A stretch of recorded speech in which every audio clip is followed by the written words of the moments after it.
Bird, guess what? What's up? You now have full access to this very fine radio program for the next 3 hours. Not 2, not 3, not 4. Thank you, LeBron. Not 5. No matter how you listen in, Fox Sports Radio, foxsportsradio.com, the iHeartRadio app, Sirius XM Channel 83. Yeah, you. And now, live on YouTube, and we're here in San Francisco. Oh, yeah. That's right. Thank you, Bill. Say my name. Rob Parker. Say his name. Kelvin Washington. And we are indeed the odd couple on this Magic City Monday here in the Bay Area. And guess what? You'll need our phone number because we are, without question, the most listener-friendly national sports talk radio show on the planet. Ben Maller. At least when people are still awake. Dang, Ben, he getting shots while we even all the way up here in the Sorry Bay? about that, but Come on, Ben Ben. and Aaron, they'll be here pretty soon at some point. Why couldn't you just stick with Ben over here? Why Ben just and bring Aaron up? I'm just saying. Write it down, committed to memory, 877-99 on Fox. For you laymen out there who can't figure out the letters and the numbers, 877-996-6369. And if you hear feedback on the line, it's your own fault. It means only one thing. You forgot to turn down the radio. And, of course, with all that, I should say, and if you have an issue with what we say to you, you know what? What's that? Tough. Well, I'm talking to you the way I want to talk to you. Do you have a problem? Turn off your station. Turn us your station. There you go. And with all that said, always remember. The Odd Couple was filmed in front of a live audience. Sweetie Beanie. We took the show out on the road. We out here in San Francisco. Yeah. That's right. All right, let's go. Big show. Oh, yeah. From San Francisco to Bay Area. Let me welcome in my co-host. He is Kelvin Washington. Hey, y'all got me too hyped right now, Rob. Rob, say something crazy. Either one of you, Robs. I'm tackling one of y'all today. I'm excited. We out here, man, and you can feel the Super Bowl vibe. Maybe they put a little something extra in my tea. I don't know what they put in this. I'm hyped. Oh, what Magic up? City Monday. What up, man? What up? You've doing been here since yesterday. You know the lay of the land. Rob G asked him, how do I get my credential? Oh, make a left over there. You're going to see a homeless dude on the wall. Just step over and then bend a right. Go 3 lights down, make another left, and then you're going to hop over there. And you should see somebody holding up a sign. Look at you. One day, and now you swear you Mr. San Francisco. That's right. I own this place. No. Great to be here. Of course, the Super Bowl's on Sunday. Oh, yeah. A lot of stuff to get into. We'll have guests along the week. We're excited. We are. We are. And Yeah. this is our second Super Bowl together. Yeah, it right? is, man. Oh, look, do not be getting sentimental right now. No, right? not at all. Look I at mean, we got the gang is here. Elijah. Oh, well, you want to do your welcome everybody in? yeah, can we do that? Yeah, go ahead, welcome All right, everybody let's in. welcome in the Odd Couple crew. We wouldn't be able to do this fine radio show without him. Rob G. You, Rob. Look at how skinny he is. Look at him, boy. He's- It's amazing what a He's year or Bud two. Mexican Light now. That's what we got to call him. Bud Mexican Hey, Light. Rob G, why does that feel a little different when we're not in the studio? When it echoes through this entire center, I'm like, ooh, that sounds a little, few side eyes. It hit a little different. Turn your mic on. Act like you're professional. No, the red button. The red button. It is on. No, man, let me. That one. All right, well. No, that one. That was it, but for some reason they don't want him on. All right, never mind, Rob G. We ain't talking to you today. Put that headset on. Maybe that's what it is. No, but you got to hit that button. No, All right. oh, you know what it is? It's gonna be this one right here. There you go. Hit that button. Talk to us. No, you just turned it off. There you go. Talk. Now I hear There it. you go. There we go. Yeah. I'm sorry. Is that an issue if I call you Bud Light Mexican? I'm sorry. It's not an issue to me. it's You're just- going to offend somebody else walking it's around like here. when you can say something about your mother. Man, my mom All get right. on my nerves. Don't Man, you your talk mom about does my get on mother, my all nerves. Hey, you can't say my mom get on my nerves. All right. Who knows? Well, let's also Who else is here? welcome in Alex, our engineer. Yeah. You're a hidden talent. He What's is. up, Alex? Back in Los Angeles. We miss you, my man. Yeah. I can tell you it is still hot out here, and I miss you all too. Yeah, No, we no miss you, doubt. man. You know what? Absolutely. Who else is gonna have my sea moss for me? That's right. Who's doing the update today? I did not hear. So when we got on, DeSager. Steve DeSager is at the anchor desk. He'll keep us updated throughout the show, and of course Elijah Never heard of. and Sagar. There we go. Elijah and Sagar both on here in San Francisco. Those things sound a little Now that we out in public, it's like, ooh. No. We're all good. We're that not how we going to sound? change the show now No, that we're in not changing the public. show. We I'm gonna do happy the same Sagar's thing. here. Sagar is our bromance began 1 year ago at New Orleans between hip hop and food. So our bromance will continue. Sagar, Oh, glad you're is here. that what it is? Yeah. I thought that's when you dropped your. No, don't worry about it. Rob, caution. We're in public now. I told you. We got all these other stations looking at us right now. Hey, me and Broussard closed this place down once. We were yelling, Rob G, where were we? We were somewhere. We were yelling so much that the NFL, no, was it Sirius XM? Sirius NFL? XM. They told y'all to keep it down? Yes, they Yeah. wrote on their big screen, hey, Broussard and Parker, pipe down, quiet down, because we were yelling at Well, each other. tomorrow's and Trash people were Talking looking at us. Tuesday. It could happen between us, too. No doubt. And don't forget, for over 40 years, Tire Rack has been helping customers find the right tires for how, what, and where they drive. Shipped fast and free, backed by free road hazard protection with convenient installation options like mobile tire installation. TireRack.com, the way tire buying should be. And we're going to get into this NFL black coaches who were snubbed with all these openings. But I do want to say really What's that? quickly that a lot of stuff, San Francisco's been getting bashed big time. Like, this is awful. The place is bad. I just got to – it's not as bad as I thought. I really thought it was really bad. I get it. The mall's closed downtown. Yeah. We walked past a lot of empty stores. But it wasn't like chaos or dirty or – am I right? No, I was think it a little better than well, you listen, thought? I mean, look, we live in L.A. where the World Cup will be here in a matter of weeks. Maybe. Maybe. The world. Well, that's a good point. Then we got the Olympics coming on. I bring that up to say we got the Super Bowl next year. When places get the thing, they tighten up. Yeah. So when San Francisco knew they were about to get a Super Bowl, It looks better. You best Am I believe right? they were going to tighten some things up. So I was here exactly 2 years ago, just on some work things, and it looks even better than then. So yeah, I think it looks good. It does. For me, it's a major city that's been around here for so long. They've got some work to do, but so far, so good. And I can't wait to eat. RG Lounge in Chinatown. Please believe I'll be there. I'm excited. Okay, we'll do that. All right, Rob G, let's kick it off. There were 10 head coach openings in the NFL, and we got the final tally. All the jobs are filled, and guess what? What's that? No brother needed is the story of the day. 0 for because 10, like Dwight Howard at the free throw line. Unbelievable. Oh, it's a tough scene, guys. The NFL is officially down to 3 black head coaches. One of them you tried to get fired last week, Rob. Aaron Glenn with the Jets. And I still would fire him. think if you did make that, it, we would make have- it 11. I still would fire Aaron Glenn. I still think he's What bad. we down to 2? Todd Bowles of the Bucks and DeMeco Ryans of the Texans. That's because of the 10 head coaching vacancies this cycle, 0, Z-E-R-O, went to black coaches. In fact, only 2 offensive coordinators are identified as black, one of which is biracial, Mike McDaniel with the Los Angeles Chargers. The other one, Eric Bieniemy, just got his job back in Kansas City. And Rob G, can you tell everybody that Robert Saleh is not black? He is not black. Would you stop that? I've had people going, Well, what about Robert Saleh? You know it's bad He's when you not got to point to the black. one. Well, you got Robert Saleh. So, guys, this has been an ongoing issue for years now in the NFL. They do the Rooney Rule. It has no impact whatsoever. Terrible. It's just satisfying a box on a check sheet. Here's the question. Why does this keep happening? And what can they do to fix the problem? I'm gonna be unconventional here. Okay. I'm blaming the black players in the NFL for this scourge, not the owners. Okay. Not the owners, because they will not make a change unless, Kelvin, you force them to make a change. And I'm serious. The Players Association, weak and terrible. The players themselves. Where is the press conference with the top 10 black players saying this is garbage, this is ridiculous? You know, I saw somebody go, well, DEI is dead or whatever. Wait a minute. The league is 70% black. The DEI is the white guys who keep getting hired in a black league. Yeah. You know what I mean? Yeah. Not the other way around. Yeah. It's mind-boggling. But we saw it in the NBA. What did they do? Donald Sterling was a coach was an owner for 40 years in the NBA. Finally got caught Guess up. what got him out? The players came together and said, guess what, Adam Silver? We will not NOT play the playoffs if this guy is still an owner. He was out like that. Yep.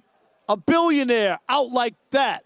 Because all the players have to do is stop the game. No. You're Stop these owners. Stop the league and say, we will not participate in the league that we have no future in. The playing career is a small one. Most guys in the NFL get a cup of coffee and a sweet roll. You're lucky if the average career is 3 years, 2.5 years, 3 years.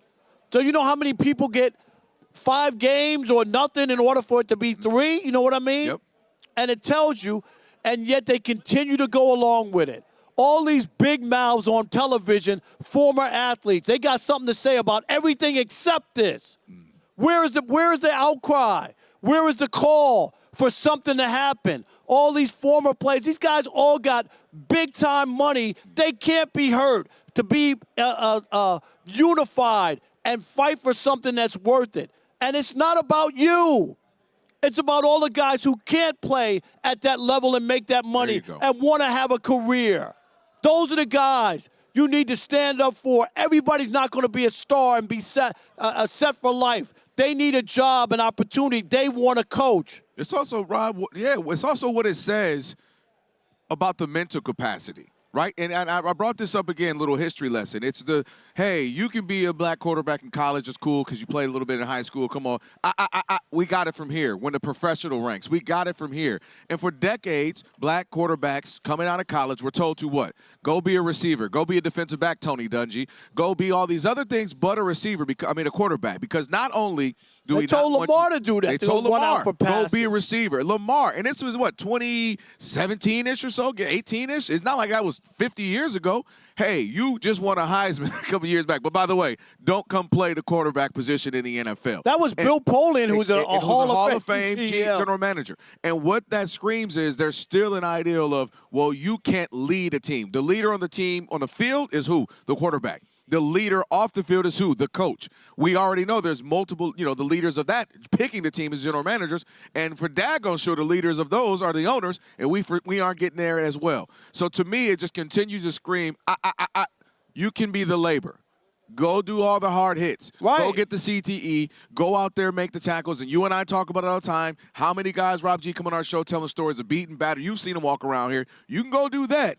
But you're not going to own it. You're not going to be general manager, control the team. Not going to be the face of it. You're not going to be the face by being a coach. And we just now really letting you be a quarterback the last 10, 15 years. So to me, that's what it screams. And but don't you believe the onus is on the players? I'm serious. No, because the owners aren't going to make it to change. We just saw it. The onus is on the players because, sadly, the owners have proven they're not changing. They're not going to change. Rooney Rule to be dang, no Rooney Rule. But just think about the Rooney Rule, which I was against from the beginning, that you have to force them to interview people, not even get hired. It wasn't like an automatic quota system. This was just to get them. Just to be even thought of or considered. Yes, and you can't get hired if you're not in a if you don't get it. This is the 5th time that no black head coach was hired during a hiring cycle since the Rooney Rule. Not ever. Right. Since the Rooney, the whole point was this rule, and this is the 5th time, Rob G, that we've had the Rooney Rule since we've had it, and no black head coach was hired. And you brought up a great point.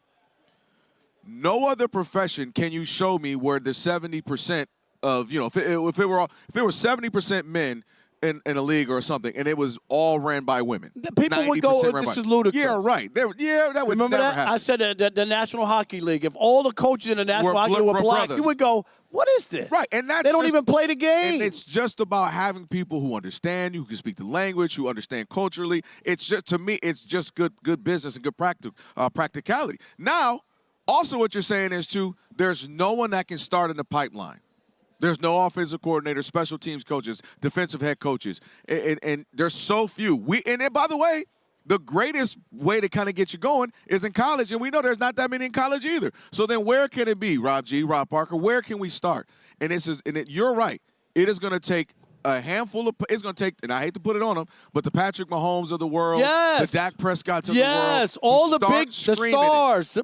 Stop it. What better week than Super Bowl week to come out here and be asking, oh, yeah, and by the way, let me just take this time to say this. I know we just went through another hiring cycle and no coaches. It's unacceptable. It's unacceptable. I don't want to be in a league where I can't see me giving me a future outside of the game. I might play only 2 more years. You're telling me my career is done?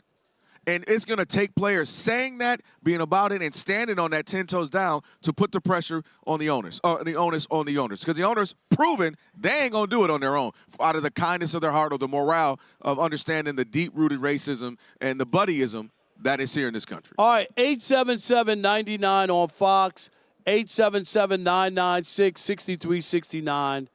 How much blame do the players deserve for the lack of black coaches in the NFL? I say 100%. I really do, because the owners have proven to you that they're not going to do anything, so you can't just sit back. We'll continue that conversation next with you. Rob Parker, Kelvin Washington, and we deliver insight, not noise, even here in the Bay Area, right here on Fox Sports Radio. Stick and stay. For the dulcet tones of Kelvin Washington in the US of A. That's right, Alex. I'm going to give it to him right now. Now, are you facing a hiring headache? Staffing your business is complex. High turnover, skills gaps, and ever-changing regulations can slow growth and drain resources. And that is where Express Employment Professional comes in. With decades of staffing expertise, Express connects you to a larger pool of qualified candidates, helping you reduce turnover and build the right-size workforce. So get started at expresspros.com. And if you need to flex your staff for peak seasons or special projects, Express Employment Professionals offers contract staffing so you can scale up or down with ease, preventing burnout and boosting productivity. So worried about compliance? Well, Express stays on top of ever-changing employment laws, and Express is recognized for excellence, earning clearly rated Best of Staffing Client and Talent Awards, plus the Diamond Award for Client Satisfaction. So don't let hiring challenges hold your business back. Visit expresspros.com to find your local office and discover how Express Employment Professionals can help you hire smarter and faster. And if your hiring is taking you away from growing your business, which is the point, get the support you need from Express. Don't spend your time weeding through spam online applicants. Hire faster with Express. Express Employment Professionals, building your workforce, supporting your success.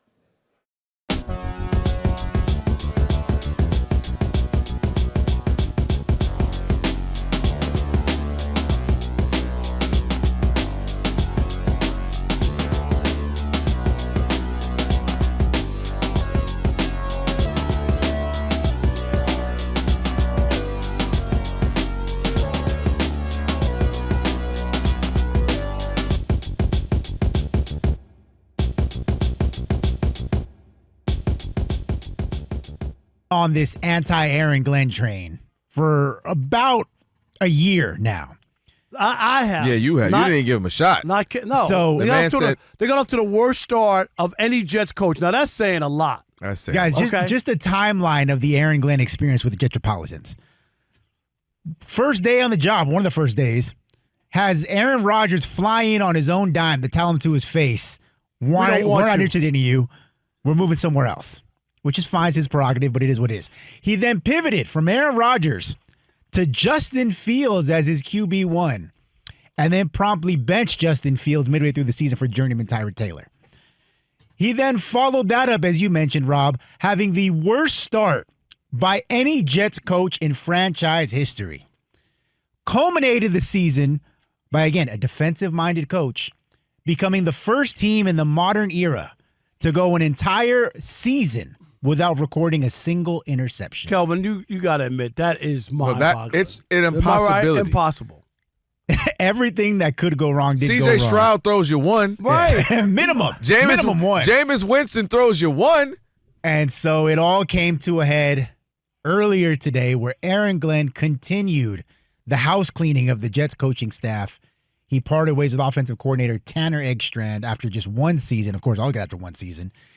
Add him to the list, which includes... Listen to this list. Mm-hmm. Defensive coordinator Steve Wilkes, out. Go. Eggstrand, out. DB's coach, friend of the show, Dre Bly, out. Quarterbacks coach, Charles London, out. Defensive line coach, Eric Washington, out. Passing game coordinator, Scott Turner, out. Linebackers coach, Aaron Curry, out. And a slew of other lower-level assistants that names don't even get in the program. So basically, in the eyes of Aaron Glenn, everybody but him was the problem with the Jets last season. Okay. Is this on? Because I'm just going to call it the way I see it. I am the biggest proponent, and I've talked about it. Everybody's now on this ticket about there were 10 NFL head coaching jobs opening. And what did I say, Kelvin, last week? That they won't be filled by a black coach, right? Right. So I'm all about opportunity and all of that. That black coaches should have opportunities of being head coaches. But when it comes to Aaron Glenn, he's bad news for the black coaches. Okay? He just is. And I'm going to say this. I don't know how Woody Johnson didn't fire Aaron Glenn. As much as I'm a proponent that black coaches deserve opportunities, I'm not going to protect them if they don't do the job. Aaron Glenn should have been fired. Proof positive is that he's fired everybody that he hired. He didn't come to the Jets with a staff in place or a quarterback in place. No, this was all his doing. His hands are on it. How in the world could an owner look at a coach and go, you came here, you hired your guy, your guy, your guy, your guy, you put this staff together. We had an awful year. You wanted this quarterback. People laughed at the Jets that they gave Justin Fields a 2-year guarantee, right? They were like, what? Nobody else was offering him that 1 year and an option. But he got 2 years guaranteed and a guaranteed starting job. He didn't even have to earn it. Okay? This was him. Go back if you don't believe me and go read the quotes about Justin Fields. You know what he said? As a defensive coordinator, Justin Fields was the hardest guy to put up a defense against. That's what he claimed, that you didn't know how to defend Justin Fields. And he was obviously in the NFC North with the Bears, and he was in the NFC North with the Lions, so he saw Justin Fields. He was enamored by him. So all the coaches are gone. The quarterback is gone, and yet you get to stick around. Terrible. This is why the Jets haven't won a Super Bowl since the Louisiana Purchase. For real. You keep on, they got bad luck. No, they have a bad owner. Dude, what face are you trying to save? He should have been fired. When he's firing everybody else, Woody Johnson should have said, you know what? I thought about it. You know what? You should be fired too. And here's my point. You'll say, that's unfair. He only got 1 year. The Raiders did the right thing with Pete Carroll. Pete Carroll, right, who has a more impressive resume than Aaron Glenn. He won a Super Bowl. He went to 2 Super Bowls. He won in college at USC. And after an absolute horrific year, they could have given Pete Carroll the benefit of the doubt, Kelvin, giving him 1 more year to say, Pete, you had a bad year. He has a ring at least. Right. And you know what they did? They showed him the door. They didn't stand on principle, or they don't want to be embarrassed because they hired him and it's going to be embarrassing and we got to pay Pete Carroll. They said, Pete, thank you. Take you and your sons and hit the road.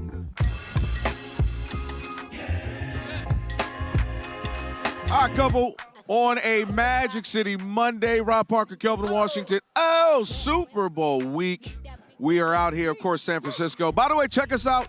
Even on the road, Rob, we're still on YouTube. Shout out to Elijah and Simon working hard. Just search Odd Couple FSR. Be sure to subscribe, like, share, thumbs up, comment away.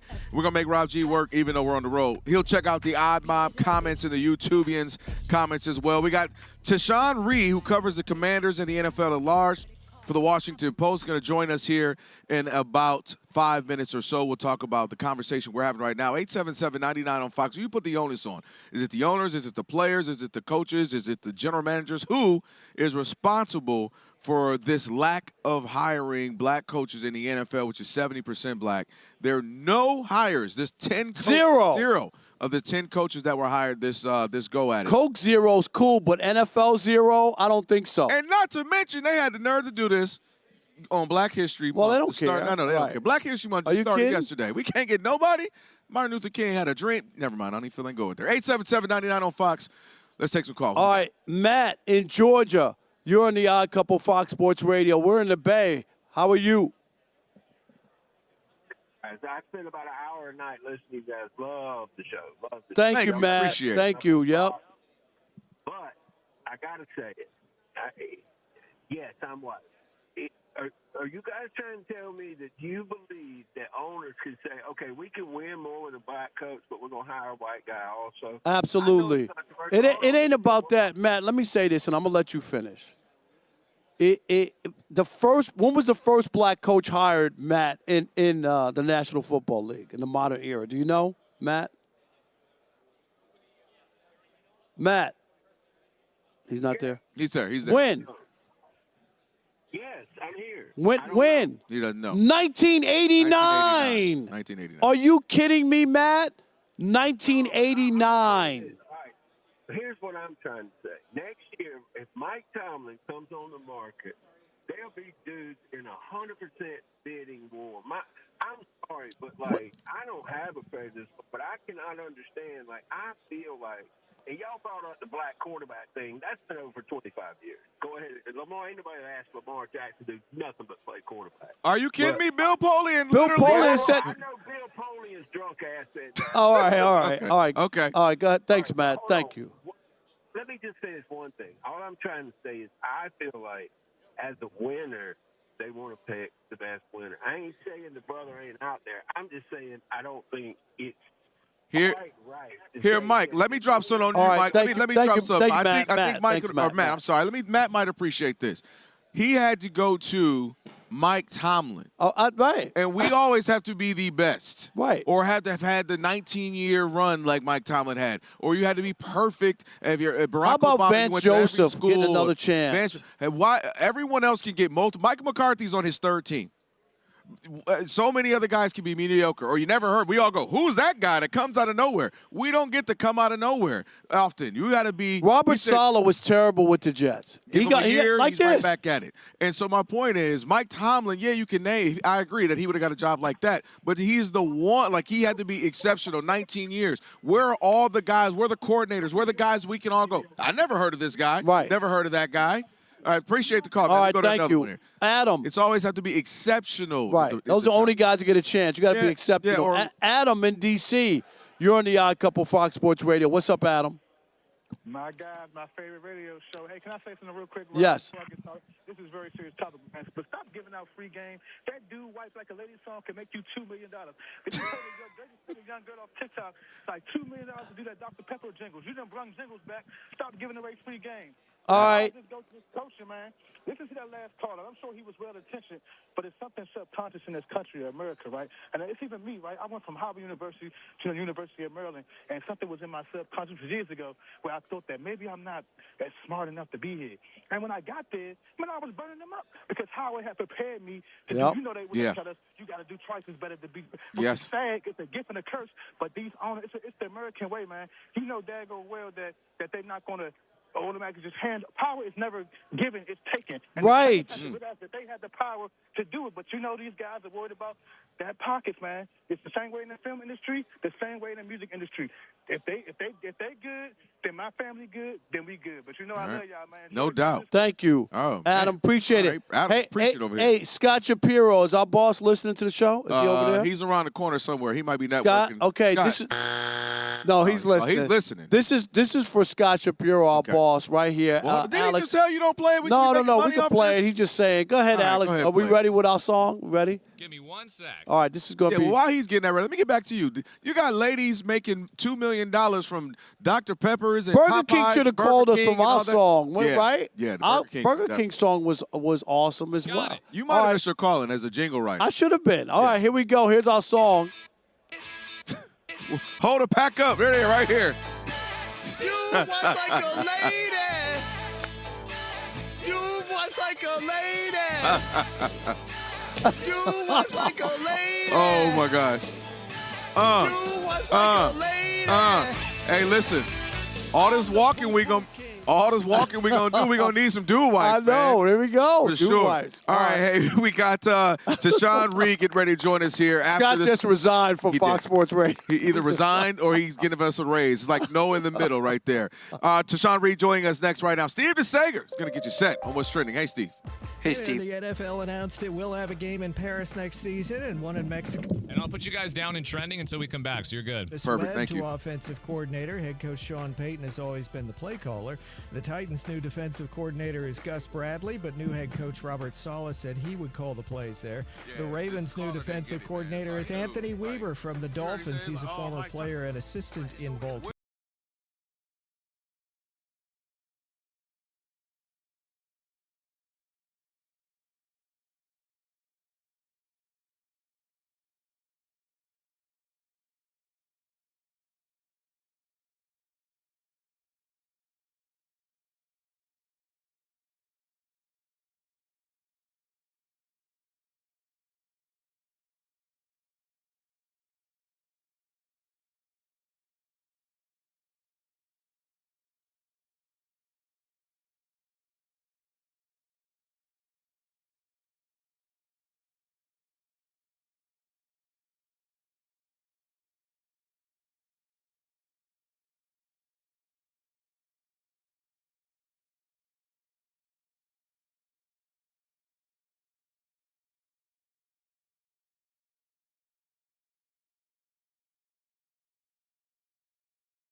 It is the Odd Couple, Rob and Kelvin on the road. That's right, in San Francisco, getting you ready for Super Bowl coming up here this coming Sunday. And have you ever wiped with a piece of dry toilet paper, Rob? A couple times. And have you wondered to yourself, this is just as good as it gets? Well, it is not. Switch to life-changing Wet Extra Large Flushable Dude Wipes because wetter just cleans better. Available at Amazon at a major retailer nationwide. Dude Wipes, best clean, pants down. Doodle. We just gave you the jingle, okay, too. all right. All right, Tashan Reed covers the Commanders and the NFL at large for the Washington Post. Tashan Reed on X. Tashan, what's up, man? What's Thanks for joining happening? us. Appreciate And I'm it. glad you guys are still kicking at the Washington Post. My God.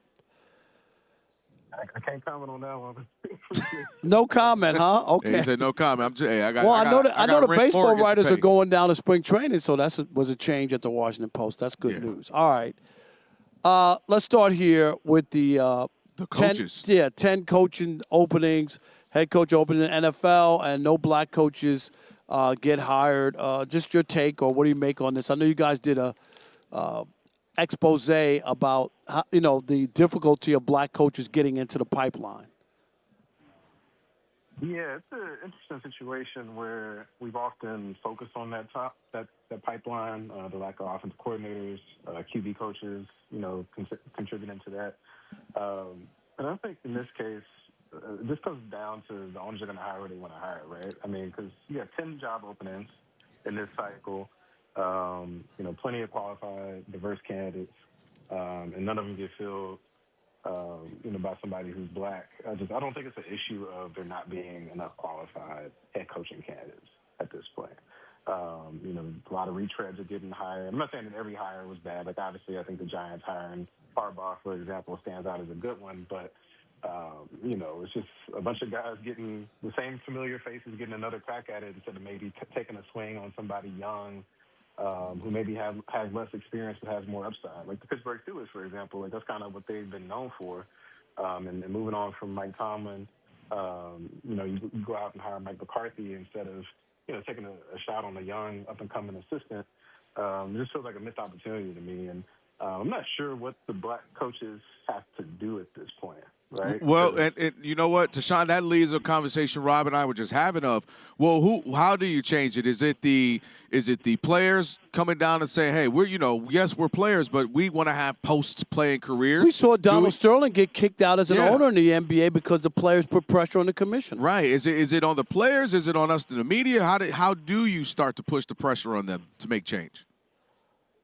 Yeah, I think it's going to have to be a few things. I think the player element is what's sort of lacking there because I think the media has been pretty vocal about this. I think the public has been pretty vocal about it, but it's clear that shame isn't going to change. Right, the actions. right. Otherwise, the numbers will look different by now. The Rooney Rule hasn't done it yet.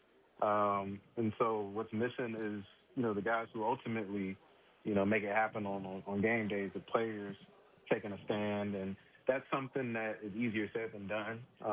Obviously, there's 53 players on every team, and it's hard to get them to agree on pretty much anything. We see how the CBA tends to go. And so expecting them all en masse to come up and rise up and demand more black coaches, like, it's kind of hard to see that, right? But it would be nice, if you saw more pressure from notable players, for guys to get these shots. But even in a situation where we've seen that, it hasn't made a difference. Like, I think there was, Eric Bieniemy for years with Patrick Mahomes.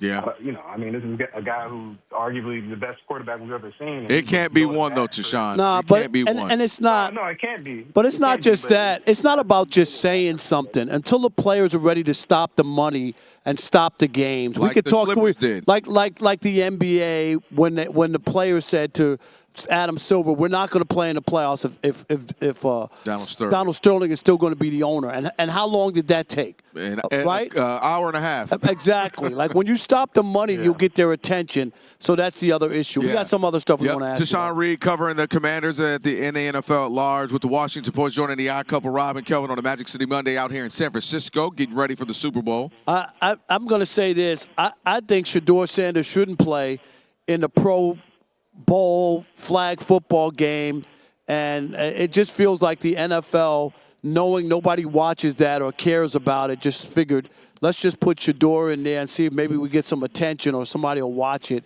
To me, it feels like a dog and pony show. I mean, he couldn't have played worse to be able to get a Pro Bowl nod. Where are you on him playing in this Pro Bowl flag football game? I mean, more than him, I think it's time to do away with the Pro Bowl as an event that takes place. Like once Snoop Huntley got in, I think that was 3 or 4 years ago. Right. Yep. Once he got in there, I was like, all right, man, the Pro Bowl means nothing anymore. So, like, I've been off the Pro Bowl for a minute now. I think they just had to treat it like all pros, right? Like vote for the teams. Whoever gets it gets the accolade. Because I know there's contracts tied to Pro Bowl selections and things of that nature. So I know you understand you can't completely do away with the honor. But having it be an actual event that takes place as currently structured, it doesn't make sense anymore. You're getting these ridiculous admissions to the team. Let me ask you this. We're here, we got the Patriots, we've got obviously the Seahawks, but we always have had your Tom Brady's, your Patrick Mahomes, kind of some big name, the sexier names, if you will. You think it's good that you kind of got Sam Darnold, who's been around the league and journeyman, and now you got a second-year Drake May? Or do you need the juice from having a Lamar or a Josh Allen or a Patrick Mahomes and so on, or an Aaron Rodgers, somebody with a big name in it? I think that matters more for like other sports, like the NBA, for example. But the NFL, like the viewers are going to be there, right? Like the Super Bowl numbers are going to be crazy. I don't think that's really going to stop anyone from watching the Super Bowl, not having those marquee quarterbacks. I think what could be interesting is to see if, like Sam Darnold in particular, while he had a strong season last year, I think him helping lead the Seahawks to this point, I wonder if it makes teams be a little bit more patient with their quarterbacks. And Not if he crashes out on Sunday. Can he do the optimistic side? I'm just saying, if he crashes out, people aren't going to be like that. They're going to be like, Sam Darnold turned into the pumpkin we knew he would be. How many, Rob G? Three interceptions. We already know it's coming. I got 3 interceptions for Sam Darnold and a fumble. He was the turnover king, and I'm not talking about Apple turnover. No. He had 20 turnovers this year. Yeah, no, he's still Sam Darnold. Don't get me wrong. Like, he'll have his moments right. when he kind of loses it. But, we've seen how bad quarterback play across the league can be. And I think a lot of it is from these teams being impatient and pulling the plug on guys too quickly and not properly surrounding them with the setup that you need to succeed. Like, those Jets teams, like, he was bad, but those Jets teams were also, like, terrible, right? So it's like, I don't know how many quarterbacks you drop into that setup who play better than he did at the time. And so, I still don't think he's like an amazing quarterback or he's a top 10, top 5 guy. But, if you drop him into a situation where you build up the rest of the roster, he can be a guy that you win with. And I think we give GMs in particular, I think, a little bit too much slack for this. Like, they get the quarterback right, like the Bills, for example. We say that, like, they hit on Josh Allen. But, like, the rest of their drafts, it's like, what are you putting around them? You know what I mean? And it's like, not a head coach has to get fired, or it's always somebody else. Where I think it's not easy, especially once you start paying that quarterback top tier money to build around them. But I mean, if you're hitting it in the draft and making smart free agency signings, you should be able to. And I think what the Seahawks have done with Darnold in particular this year should make some teams question how they go about their roster building process. Yeah, I mean, we talked about it before. We had Ben Roethlisberger had that quote. You'd rather get the team right than get a quarterback. I disagree with that. Rob disagrees. I agree with that sentiment. Because I saw Joe Burrow show up in Cincinnati where they couldn't win a playoff game. In less than 2 years, a year and a half, he had them in the Super Bowl, and it was because of Joe Burrow. Yeah, now he's Joe Sorrow. That man don't even like football anymore, Rob. That's fine, but I'm just saying, I've seen where guys can make things. Andy Reid couldn't win a Super Bowl, and then all of a sudden Patrick Mahomes showed up. So it wasn't about the team. That team was already good. He had quarterbacks. They couldn't win. No, that team was good, even with Alex Smith and Patrick Mahomes. That's what I'm saying, but he couldn't get over the top. Yeah. So. All right, we'll argue about this later. We'll let Tashan go. Thank you, man. Appreciate it for joining us. He's like, why don't have me on? I couldn't even get a word in. Tashan Reed on X. Give him a follow. Appreciate your time. Thank you. Appreciate you having me. No doubt. All right, on the way, we got, of course, play of the day. We got Shekel City as well. And then Rob G and I had a little moment. You already got your credential earlier. We had to get our credentials. We had a little funny moment. I wouldn't walk with them because I didn't want to. Every time Rob G and I walk down the street or whatever, he doesn't want to be held up. He always thinks people stop me and you'll never get there. So that's why I just said, y'all go on without me. Let me tell you where Rob G better not ever come to us with. You already know what I'm about to say. What? Where would that happen the most? In ABJ. Oh, yeah. Yeah, right. Yeah, you don't would want to lose your mind. And people hate walking around me at that place. It's You just know how it crazy. is. All right, we'll do that next. It's the Odd Couple on the road in San Francisco, Fox Sports Radio.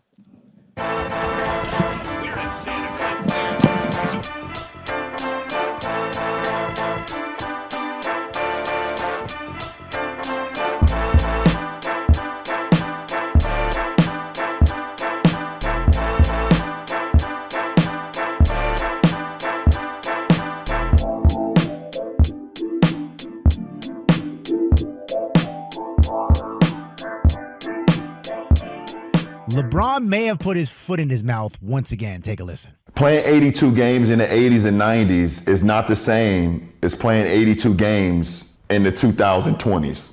It's just not. The way we play, the level of pace, the level of the speed that we're playing at, it's a different game now. It's a totally different game. You know, it's a lot of soft tissue injuries that's happened now because of it.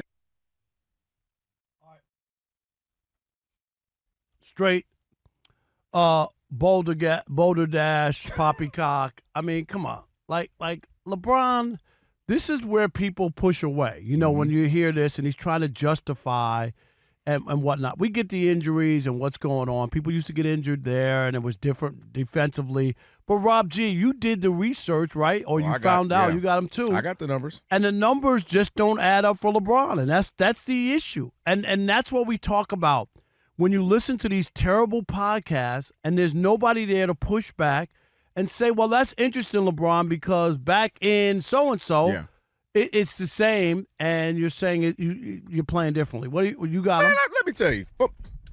You're at because he is absolutely right what he said. It was that's playing why I want different. to talk to Rob G. Then. I got the numbers.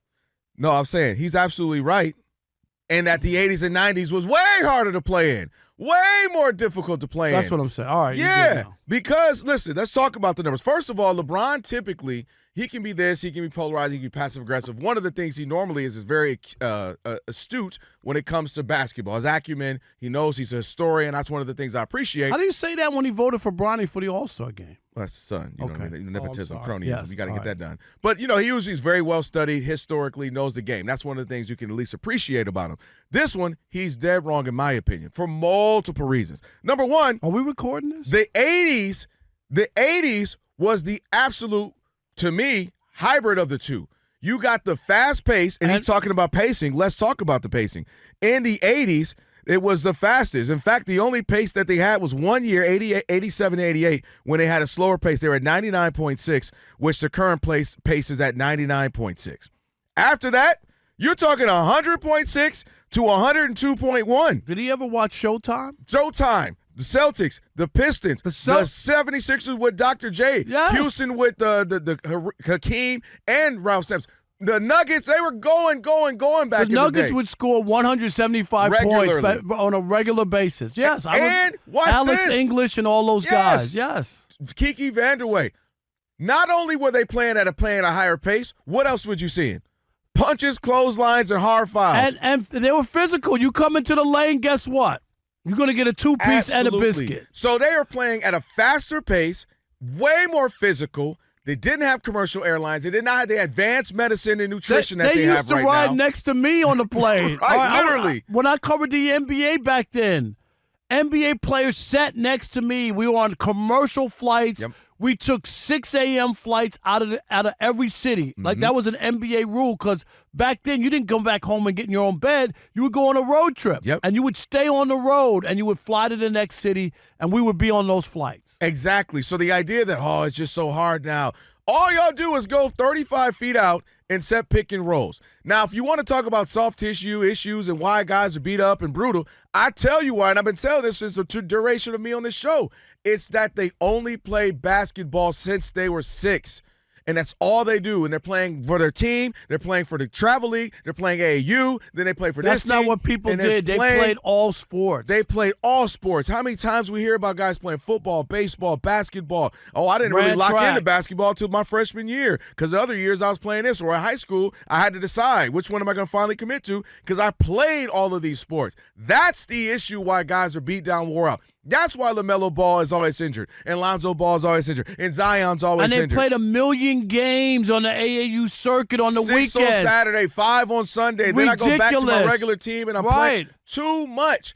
But the idea that they're playing faster pace and it's harder. Yeah, right. You have everything catered to you. The best medicine, best nutrition, best travel, best doctors. I don't remember any masseuses traveling when I was covering the NBA in the 80s. I don't remember. I don't even remember. There was some fat guy in there rubbing you down after a game. That's all about the best you got. What was the dude with the Pistons for all those 30, 40 years? What's his name? Mike Abdenauer. Abdenauer, exactly. That's a good call for you. Very good. Mike Abdenauer. Yeah. So I'm blown away with this one, LeBron. It's a big miss because they played at a faster pace throughout the duration of the 80s. They played much more physical basketball. They didn't have the advancement of medicine and technology. So I don't get where he's going. And guys do. And then your guy, Joe Dumars, came out and said they're saying there's no more when it comes to the load management, there's no significant data that concludes that you're better off with load management.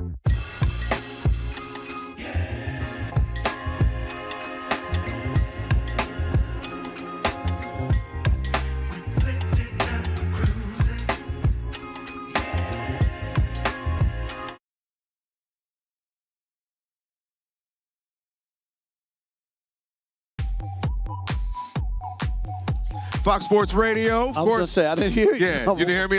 Is this thing on? Is this on? It's Rob and Kelvin on the Magic City Monday out here in San Francisco. You see this new hoodie I got on? What do you think? Okay, what does it say? Wow. Los Angeles is popping. I like the blue. Ooh. Odd Couple. You see that, Rob G? No? See the Los Angeles? That's nice. I love it. We want to say thank you to Tashan Reed, just joined us not too long ago. He was like, I'm coming on that. Yeah, he was all right. And listen, what y'all want me? He sounded like us the other night. What you want me to do? Right. Okay, I can't get nobody hired. I don't know what's going on with the NFL. Covers the Commanders of the NFL at large with the Washington Post. Gave me a no comment on the Washington Post. He's like, we got this. He's trying to keep a job, right? What you want him to do out here in the streets? So appreciate him. Whole lot more coming up as well.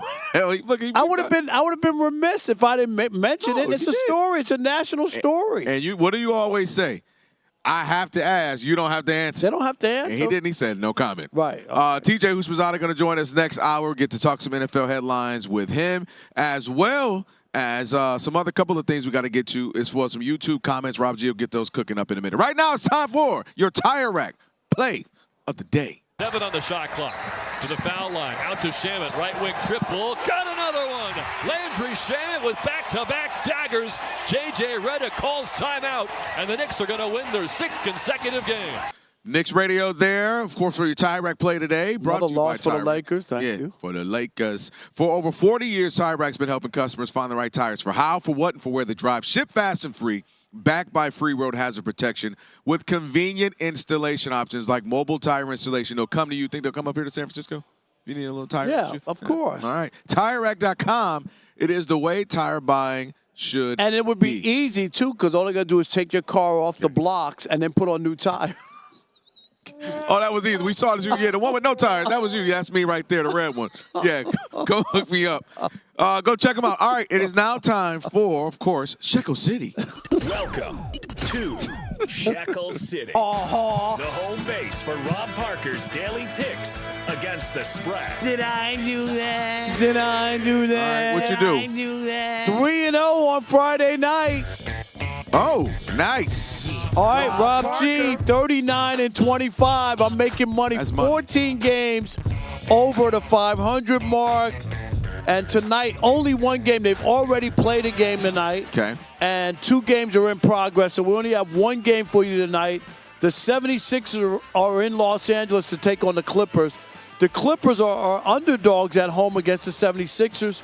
So I'm going to take the Clippers plus 1.5 points. I don't know who's out. Yeah, that don't make no sense. The heck? Clippers plus 1.5 hosting the 76ers. Wow. And remember, Harden's out. I see that. Okay. Go ahead. I'm not telling you who to bet on.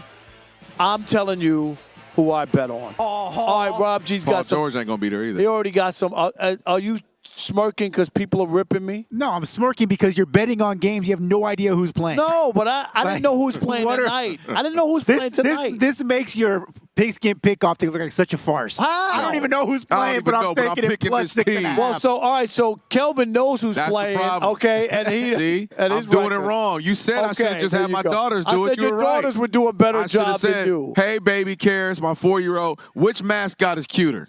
And dang it, that's what I should have went with. I've been better than what I did. My goodness. Oh, man, so you know how you were talking about we went to go get our credentials earlier, right? Uh-oh. Yeah. So Rob G and I are going. You made it. Make a left, make a right, make a left, go get it. We get in there. First of all, what in the Minority Report iRobot technology thing is going on? Total Recall, any other movie you can think of.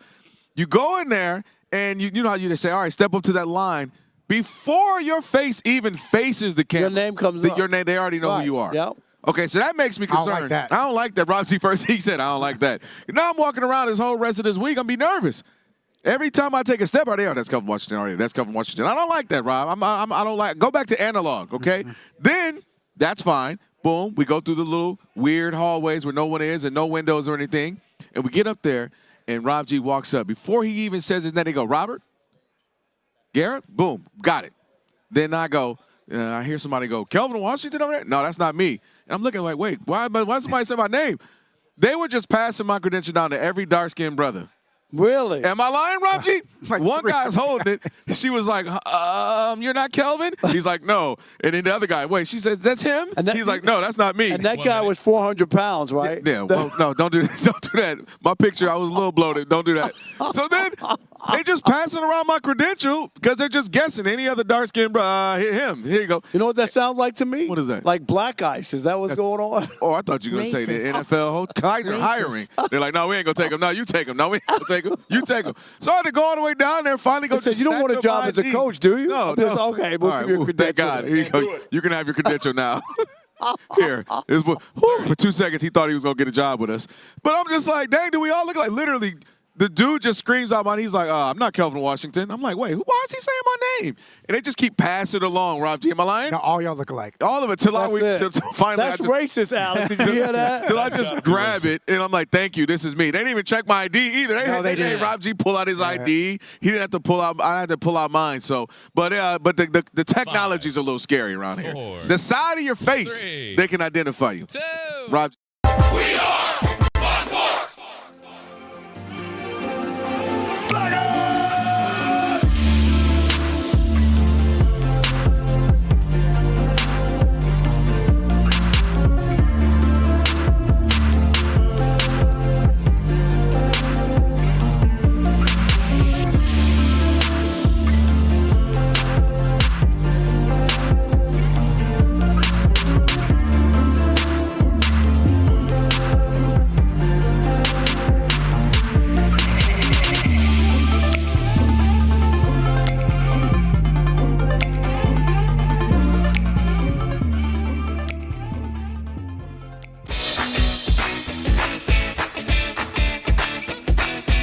It's the Odd Couple. You know what time it is. It's your boys. Let's get it. The Odd Couple is fun. Check. And informative. Check. What's up, America? You want to talk sports with 1.5 of the best-looking guys in the game? That game was incredible. You are wrong. You'll be king of the water cooler. What's it like working with Rob? Rob in his mind is like Chris Rock mixed with Richard Pryor, so I'm running out of fake laughs. Ha ha, Rob. Rob is very passionate. Son, you ain't ready for this. Well, I don't have BS in my game. I'm straightforward. I'm honest. You say Brady's the greatest quarterback of all time, but Eli Manning beat him twice. And, of course, it doesn't hurt that I'm right most of the time. Kelvin is the nice guy, wants to make everybody feel warm and fuzzy. You done? Let me tell you the truth. I bring the energy, a youthful energy. Rob's not gonna see this, is he? And I bring an honest opinion. Michael Jordan, I can't take it anymore. I need a break. I'm gonna go play baseball. Trash Talking Tuesday is the best. It's a great opportunity for folks to call in and they get to trash whomever. Who you trashing, Roger? I'm trashing LeBron James and Michael Jordan. Oh, okay. They can't even hold Wilt Chamberlain's shoes. Stop talking about the king like that. It's a new era. Let LeBron be the best, please. I only recognize one king in the United States, and that's Burger King. The connection with the Odd Couple audience is incredible. We really invite them in. And they can relate, whether it be things about our own personal lives or our takes on sports. Love you guys. You guys are killing it. Hey, we appreciate you. Thank you for rocking with your boys. They feel like it's just my guys, just my friends, and they join right in on the show. We talk with the listeners, not at them. Obviously, you can listen to us live, but you can still check out the podcast. You can check out our YouTube. You can check us out on social media. So in any way you want to get it, you can get it. Yes. There's some yelling. It is some hot takes. It's a whole lot of fun. I'll give you that. It is fun. I agree. Begrudgingly. The Odd Couple. Sports talk that's too good and too fun.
It is the Odd Couple, hour number 2. Man, already? Number 2. That's right. Number 2. We're in the Bay Area, San Francisco for the Super Bowl. I think if you get on the freeway, the Super Bowl venue's about 9 hours from here, right? Something like that. Is that why everybody's here? Yes. Where's the Super Bowl? It's in Santa Clara. Yeah, how far is that, Roger? Do you know? You're from California. An hour, man. An hour, but that's without traffic. It ain't no hour. Right?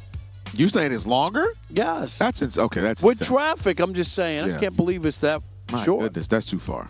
All right, our set here in San Francisco is the best set at the entire media center. Why? Our set is decked with the ViewSonic monitors for nearly 4 decades. ViewSonic has been a name people trust from work to learning and beyond. Their display solutions help teams work better and move ideas forward with confidence. And, of course, don't forget to check out The Odd Couple on YouTube. You can check us out. We're here live, obviously, in San Francisco for the Super Bowl.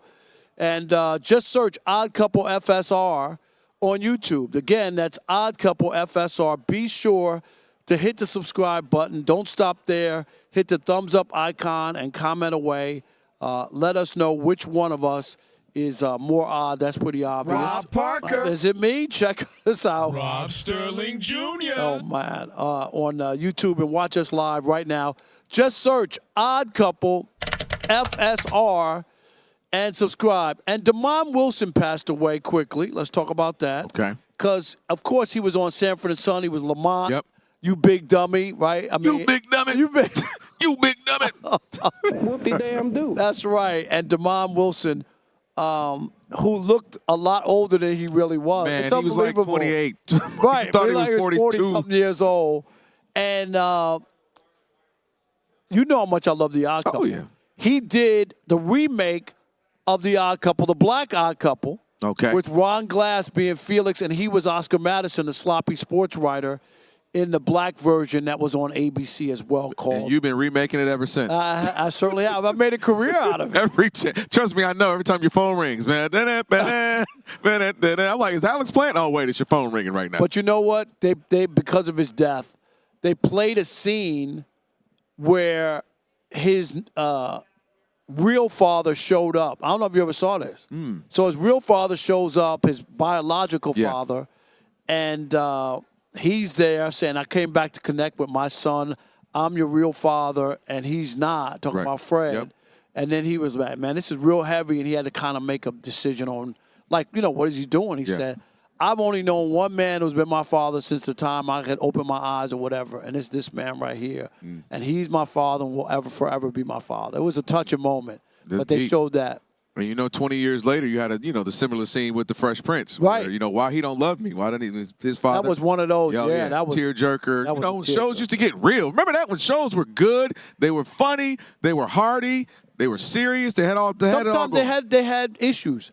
There's one, I don't know, real quick. Yeah, you told us. Which one? The Different Strokes No. episode? But I sent that to you. How creepy was Rob G? Did you get to watch that at That's all? some wild episodes. Am I right? Some wild episodes. Where Arnold has duct tape around his arms, legs, and mouth. Because this guy had they hijacked. I mean, hitchhiked. Yep. And this guy abducted the two of them. That's a scary thing for a sitcom, I thought. Yeah, sitcoms they used to get a little too real, too crazy back then, for sure. But here we are, hour number 2. A lot of stuff to get to. And Rob G, the NBA All-Star reserve list is out or whatever. Kawhi Leonard somehow, some way, is not going to be in the All-Star game, which is just mind-boggling. And, of course, people are making the comparison that his numbers are way better than LeBron's. He's played in more games than LeBron. All those things. It's his home arena, the Intuit Dome. And somehow in Los Angeles, don't forget, Kawhi is from Los Angeles too. Riverside, to be exact. Exactly, right? And he's not going to be a part. No, he wasn't laughing, though. That's the problem with it. I mean, Rob G. Be there. Yeah, well, first off, saying that Riverside is Los Angeles is crazy. So from the area. No, he's from Southern California. He's not Don't do that because Paul George gets to claim he's from Palmdale. No, he does not. He's not from LA either? Palmdale is not Los Angeles. Okay, I got you, Rob. Southern California. Yes, Southern California. There you go. That's like saying you're from Philadelphia. I'm also from New York. No, you're not. You're from Philadelphia. That's like the same distance. It's like, All right. But anyway. You would know better. You're from here. Yeah, you got a little. But anyway. Boy, got spicy today, didn't He's like, I was born in Los Angeles. Don't be giving everybody I LA ain't hear Rob G the whole LA first County. hour. Now he over here getting excited about that. Boy, y'all LA people. But you know what, Rob G? And what I'm going to do is I'm going to agree with you to a certain extent.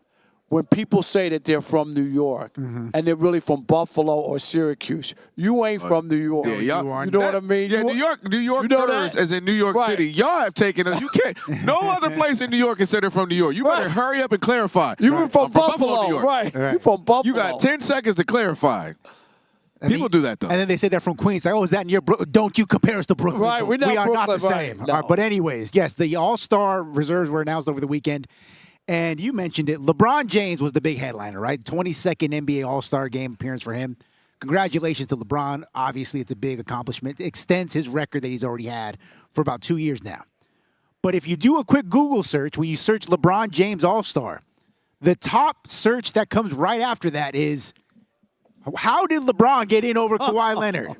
Because if you mentioned it, Rob, you look down the stats, Kawhi Leonard has him beat on every major statistical category, save for assists per game. LeBron's got that. And field goal percentage, which LeBron is up by 0.5%. That's it. But in terms of games played, points, rebounds, steals, blocks, three-point, free throw, box plus minus, VORP, everything favors Kawhi Leonard. In fact, Kawhi Leonard is averaging a career high 27.7 points per game. He's on track to join that exclusive 50-40-90 club, and he currently leads the league in steals. And only like 10 guys are in that. Am I right? Like that club. He is having one of those seasons that you only talk about, years down the line. So the question becomes, what's the question, Rob G? How the hell did LeBron James get the nod over Kawhi Leonard? And you know what? What? Because the NBA forced the issue and put him in with the idea that maybe this is going to be it, that maybe he's not going to that he's not going to play after this year, that this is a real possibility. Because here's my pushback to the NBA and why I think it's terrible. The fans didn't vote him in, knowing that this could be the last one too. His own players and peers didn't vote him in. And the idea that the NBA took it, the fans and the players already spoke. It would have been easy not to have him this time because everybody else has spoken. The fans. We're all the LeBron fans. There's nothing but all these. LeBron's my GOAT. Dude, he got 1.5 million less votes, and Luka got 1.5 million more votes than he did when he was in Dallas. Mm-hmm. So they went somewhere, right, the votes, and they could have easily said, you know what? The people have spoken. His peers have spoken. We don't need to get involved in this, and yet they still did it, and I think it stinks. Man, listen, you spent 20 years in Detroit.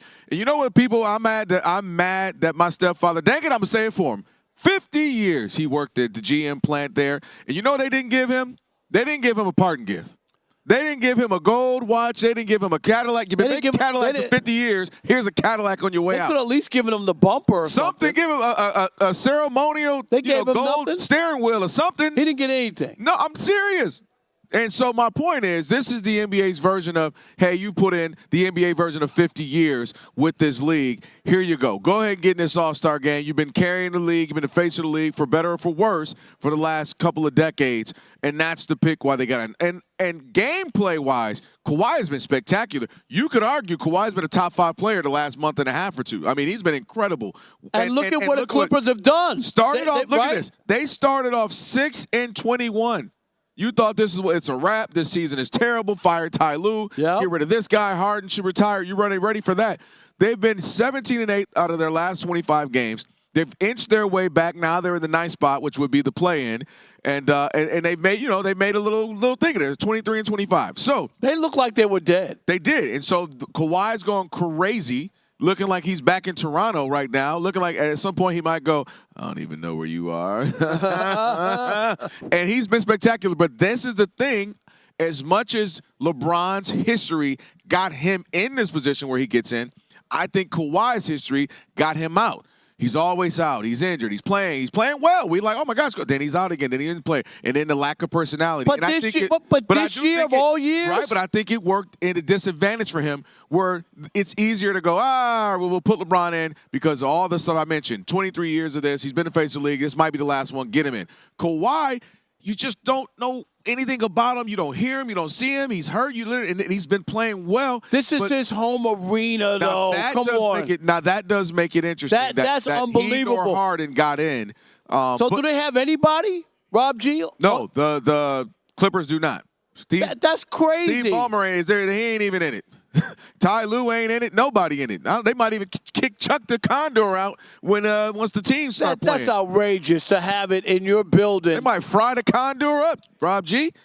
Yeah. So, but I just think that's the thing. I think LeBron's history of being the face of the league and all the good. But what, you don't agree with me that given the fans not voting for him and his own peers, that gave you a chance to make that leap without having to feel. I'm gonna give you. Jay-Z had a song, one of my favorites. It's called "Politics as Usual." This is politics as usual, meaning this is sometimes I got to make a move as either Adam Silver, commissioner of a league, or owners or coaches that makes sense for the league. And putting him in there, if this is his last one, it's in L.A., it makes sense. We're going to right or wrong. Maybe they feel that the fans didn't vote him in, and we're going to take care of him.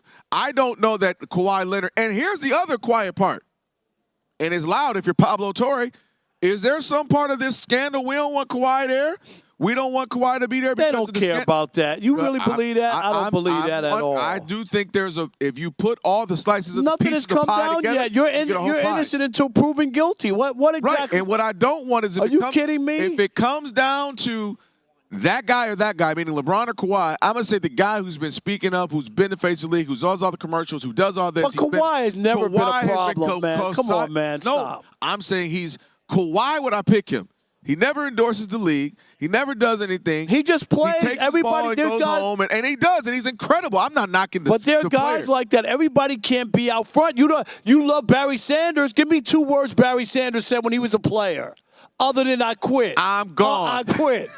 Seriously. I retired. Did you lose respect? Barry Sanders wasn't that guy. He was a great player who never said anything. True, but I'll argue and people adore Kawhi Barry Leonard Sanders. has gone out of his way to be a bit more adversarial. Kawhi Leonard. When you think of Barry, you think of highlights. Many people, when they think of Kawhi, they think of load management. No, when I think of Kawhi, I think of the greatest laugh to be played as a drop on radio history. Am I right, Alex? Hit it, Alex. The greatest. Okay. All right, well, I'll do it then. I don't even know where you're sitting. I don't even know where you are. That's the case. No, we want the real one, the long with the actual one. Tell me that's not the greatest laugh of all time. It's only great because we never heard him talk, let alone laugh before. The first time I heard that, I was like, this is gold. I watched it 42 times. I made my wife watch it 30 of them. And the best part is the first line. The first time you heard it. Is there anything we don't know about you? I'm a fun guy. He said, sound real fun, doesn't he? And what would you like people to know about you? I'm a fun guy. Sounds like a load of fun, obviously, Rob. I love the game of basketball. I can't give you a whole spiel. I mean, it's just more questions you have to ask me in order for me to tell you about myself. I just can't give you the whole spiel. I don't even know where you're sitting at. What is that? It was just, it wasn't even that funny. Like, I know. He's been around at that point for like 8 or 9 years. I never heard him talk either. I'm with you. I'm like. And then that's the part that makes him laugh out loud? Oh, that's great. But I do think, again, this is the ceremonial 50 years of GM. Here's your gold Cadillac, Mr. Wade. Shout out to my step-pops Wade. Here's your Rolex. And I think this is LeBron getting that. And dang it, why my step-pops ain't get one? They could have given him a K car from Chrysler that They could have went to Kroger's and got something. All right, 877-99 on Fox, 877-996-6369. Did Kawhi deserve an all-star nod over LeBron? We'll continue that conversation next with you. Rob Parker, Kelvin Washington, we deliver insight, not noise, right here on Fox Sports Radio. We're by the Bay in San Francisco for the Super Bowl, and you know what you need to do, Alex. What's that? Stick and stay. Because in the great words of Kawhi Leonard, I don't even know where you're sitting at. in the US of A. It's so great. Ready to tackle your financial goals? With Webull, you don't have to sit on the sidelines. Whether you're a rookie or a pro, Webull puts you in the game with tools that help you make the moves you want. So trade stocks, options, and ETFs, or you can play the long game with cash management and retirement accounts all on one platform. Webull's app pairs advanced analytics with real-time data so you can read the defense, adjust the strategy, and stay in control. And now meet Vega, which is your personal AI market assistant. Ask questions like, analyze my watch list, or what's the outlook on this stock? Get real-time stock analysis, volatility insights, and fundamentals that turn complex signals into plain English. Want a wider view of the field? Use Portfolio X-Ray to spot trends, manage risk, and optimize the performance of your portfolio. So stop putting your financial future, stop punting it. Join Webull's community to discuss markets, trending topics, and ideas with fellow investors. Download the Webull app today on mobile or desktop. WEBULL, or visit Webull.com. Webull Financial LLC, member SIPC FINRA. Investing involves risk. For more information, visit Webull.com/disclosures. The parties. Everyone goes.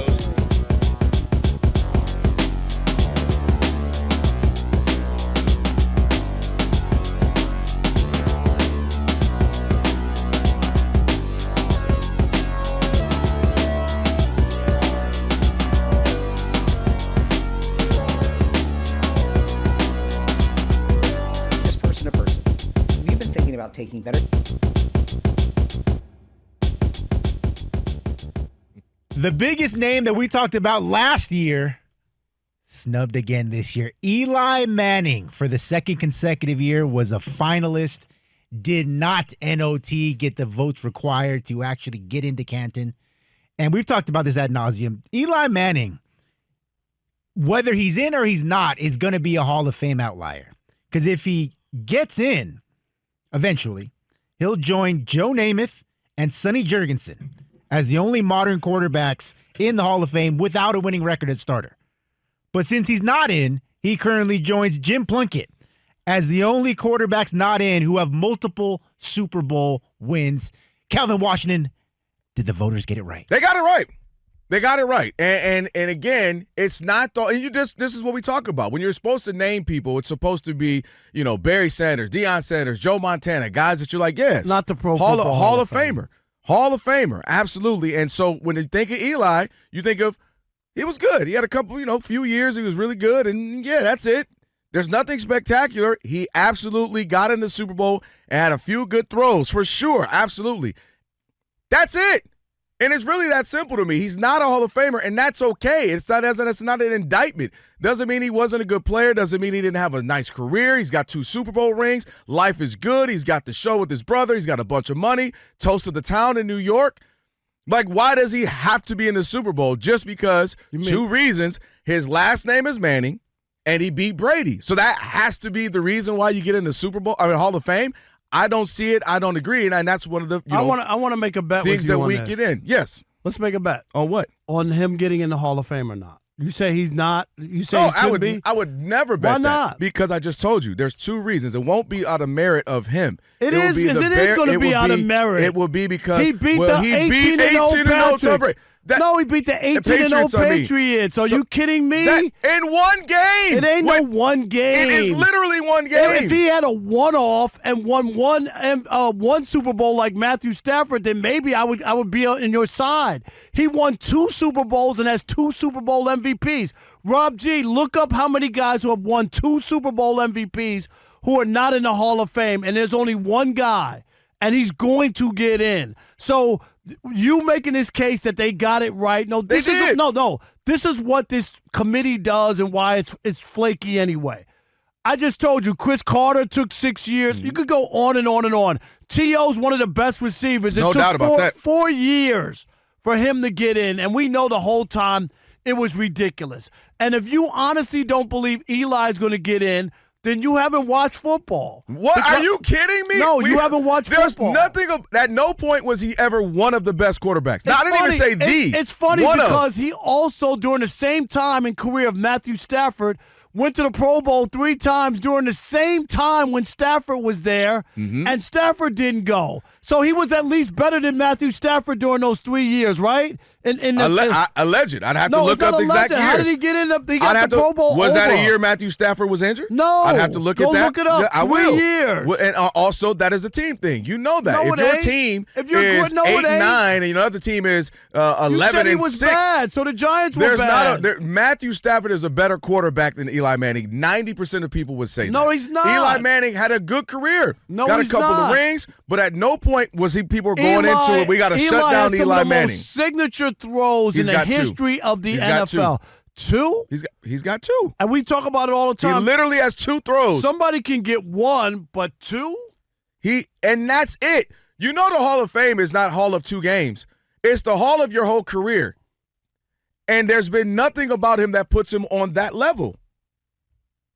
That's my thing. There's nothing about him that puts him on a Hall of Fame level. Your favorite quarterback is who? No, who's the GOAT? A guy, Joe Montana, who has Eli would be near. Who has 4 Super Bowl MVPs, who's 4-0 in the Super Bowl. And I'm okay with him being your GOAT. Eli is 2-0. And the idea that Eli and beat Tom Brady, your alleged GOAT, 2 times. And the idea that Eli Manning is anywhere near in the same room as Joe Montana is crazy. That's crazy. Eli Manning has 2 throws. That's it. He doesn't have 2 throws because, first of all, he didn't throw a game-winning touchdown on the helmet catch. He still needed to throw that was a touchdown. That wasn't an amazing throw. To Plaxico Burress. That wasn't an amazing throw. But I'm just saying. But guys throw touchdowns in the Super Bowl every year. But he had to throw. He didn't win every it on a year. Someone throws a touchdown. He didn't win it on no lucky throw. He still had to win the game. He literally is so ridiculous. He's the Hall of Mid. 117 in his record. Listen to his completion percentage. He barely got over. It's 60.3. Barely. And then you make fun of Sam Darnold, who had 20 total turnovers this year. Well, your boy Eli, 20 in one year, 25 in another year, 27 in another year. Those are just interceptions, not even to mention fumbles. Eli Manning had a fine career. That should be the end of it.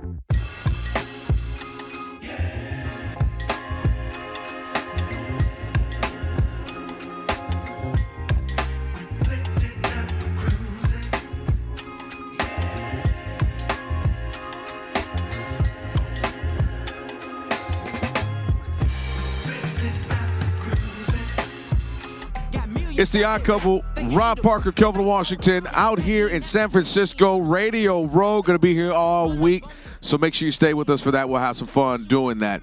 Of course, also got to tell you, have you ever wiped with a piece of dry toilet paper and wondered to yourself, is this as good as it gets? It is not. Switch to life-changing, wet, extra-large, flushable Dude Wipes, because wetter cleans better. Available at Amazon and at major retailers nationwide. Dude Wipes, best clean, pants down.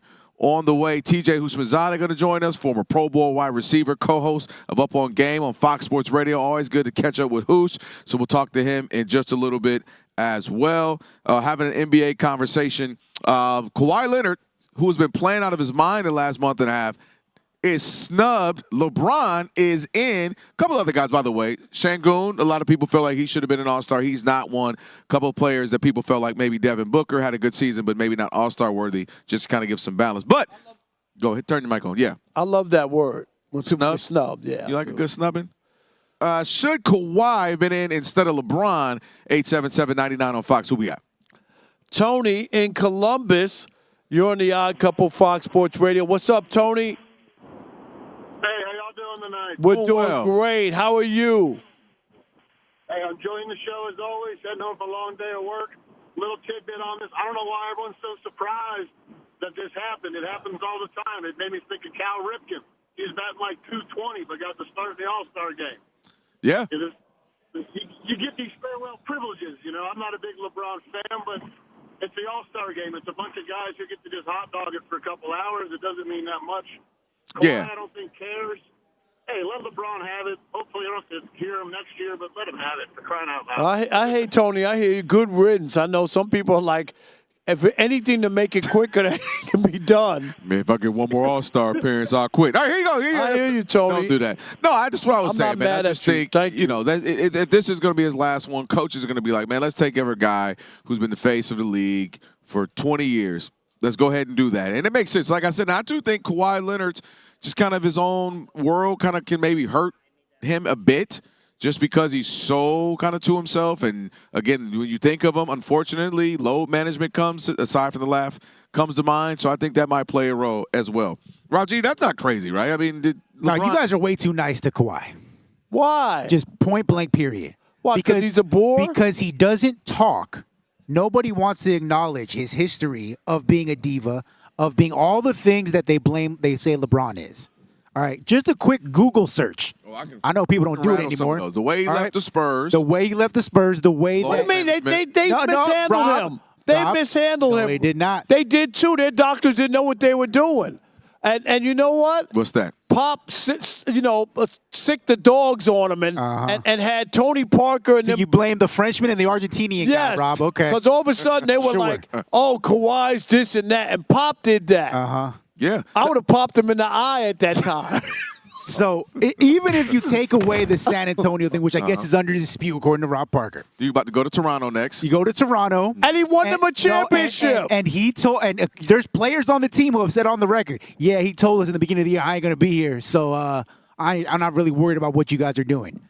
He told them up front, like they said there was bad vibes around the team early because Kawhi was so standoffish. Did they win a championship with Kawhi? That's number 2. That Rob G, you skipped over it. LeBron won a bunch of championships. You got an issue with him? Okay, but he won in Toronto. Okay. Had they ever won in Toronto? They had not. And then when he leaves Toronto. This is what he asked for. Multiple outlets, so not what? just ESPN. You can ask for whatever you want. Rob G, you asked for $4 more at ESPN and you didn't get it. I bet you I would get $1 more. I'm out. Kawhi and Uncle Dennis. Yeah, what they cook up. They demanded you trade for Paul George. Yeah. I want part ownership with the team. He didn't get want that. access to a private plane. He didn't get that. I want a house. He didn't get and that. I want guaranteed off-season endorsement money. He didn't get that. He may or may not have gotten that part, Rob. Got a few calls. He might have got that a different kind of way. And that's why I brought that up, Rob G, because I'm saying that I do think all these little things play a role. I'm sure it did. All right, we got more people want to jump in. Tyler in Hartford,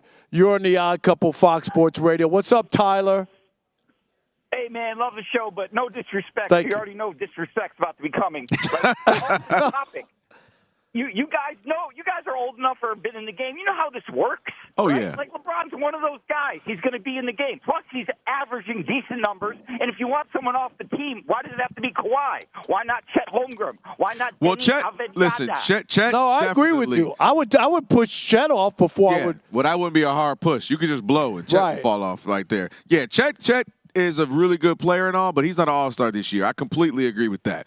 All right, but that's because of what you call it. Because the number 1 seed. Yeah. They always do. You remember in Detroit, they had like 17 starters those couple of years when they were good, 03, 04, 05-ish.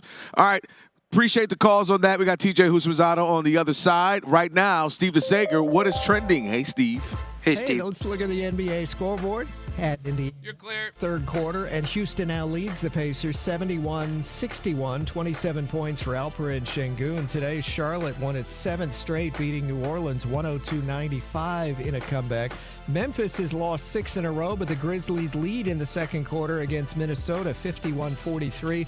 The only other NBA game tonight, 10 p.m. Eastern, the Clippers host Philadelphia. James Harden of the Clips out again for personal reasons. Brandon Miller of Charlotte was named Player of the Week in the East. In the Western Conference, it's from Phoenix, Dylan Brooks. Shai Gilgeous-Alexander of the Thunder, questionable for Tuesday due to a sprained finger. Golden State Steph Curry will be out again tomorrow with a sore knee. Mavericks coach Jason Kidd was fined $35,000 for his comments after a loss on Saturday. Heat guard Terry Rozier won a salary dispute with the league. The NBA had held his money in escrow after Rozier's federal indictment for gambling. The NBA All-Star rosters will be announced Tuesday night. The NBA trade deadline is this Thursday. Later this evening in men's college hoops, number 11 Kansas plays at number 13 Texas Tech.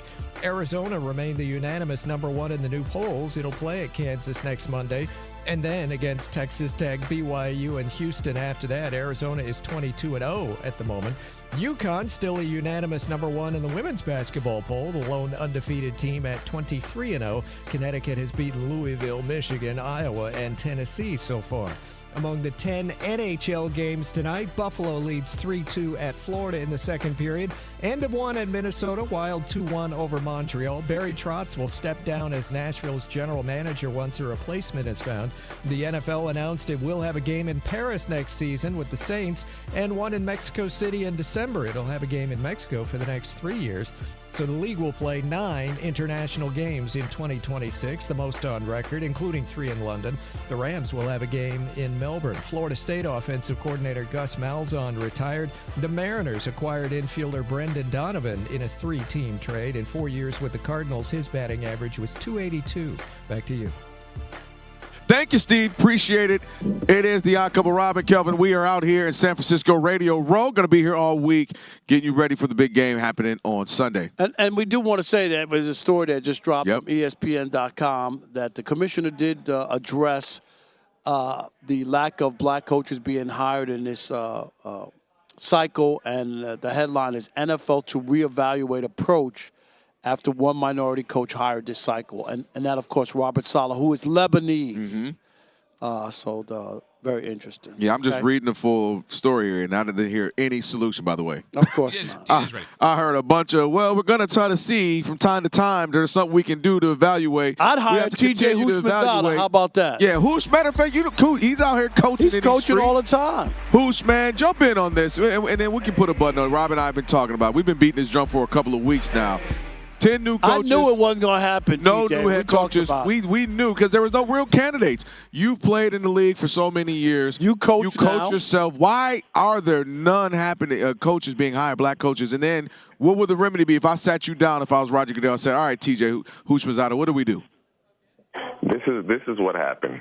The two best candidates were Brian Flores and Vance Joseph. When you look at what they did with the defenses that they coordinated, they were both already given opportunities that didn't pan out well. And if you do hire them and they do really well, that offensive coordinator is gone, so now you're starting over again. That's number one. The best candidate was Marcus Freeman. He didn't want to go to the league. And so there's 3 guys that I'll name that may be in the future because you have to be a quarterback coach and maybe get promoted to a coordinator, but you got to at least start in the court. Gerard Johnson with the Houston Texans, quarterback coach, played at Texas A&M, so he played the game, and he's been coaching a long time. He's a quarterback coach of the Houston Texans. Ronald Curry, he's been coaching a long time. Obviously was a former quarterback, was all-world in high school in Virginia, went to the University of North Carolina as a basketball player and as a football player. And then T. Martin. Let's go back 5 years ago. Byron Leftwich really had an opportunity to go to Jacksonville. I don't know what happened. The reports say he didn't want Trent Baalke as a GM, so he didn't take the job. It looks as if that could have been a wrong decision because look what Liam Coleman has done this year. Yeah. And so there just weren't any candidates. And I'm really wanting to be like, man, it don't make no sense. Black players pretty much dominate the league, and we can't get a head coach. But who they going to hire? And furthermore, I want as many black players that want to be a head coach to get that opportunity. I really do. But, TJ, I'm a push back, okay, really.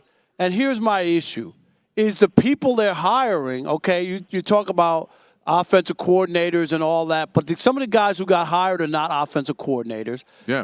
John Harbaugh shouldn't have been hired. But John, why would Mike LaFleur get a chance? You were hired with the New York Jets or Robert Saleh. You should have been the reason Zach Wilson was a household name. Yeah. He wasn't. Right, but this is my point is that we could point to some of these people. Even when John Harbaugh got his opportunity, he was a special teams coach. Yep. He was never a coordinator, but they made an exception for him, and now he just got a lucrative job after he wasn't able to win with Baltimore all these years and Lamar.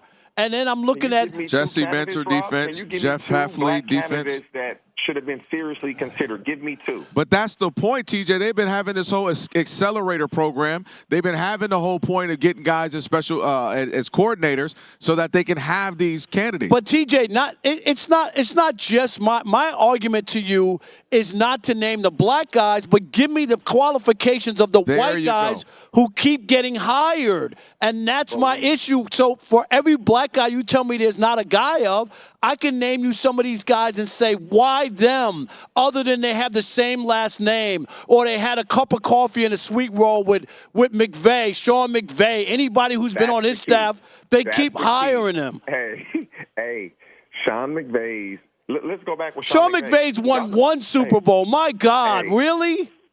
You know Zach Taylor started as the assistant wide receiver coach. I know. No, you're right. Assistant. Yeah. He wasn't even a head receiver coach. The assistant.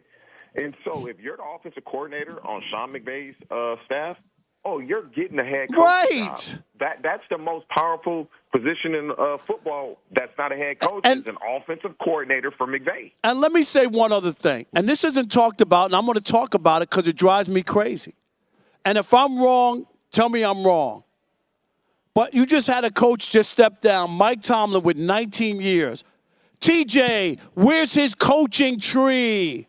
He hired one black offensive and defensive coordinator in 19 years on a team that started the Rooney Rule. Mike Tomlin is just as much to blame as anybody. Where's his coaching tree, TJ? Tell me.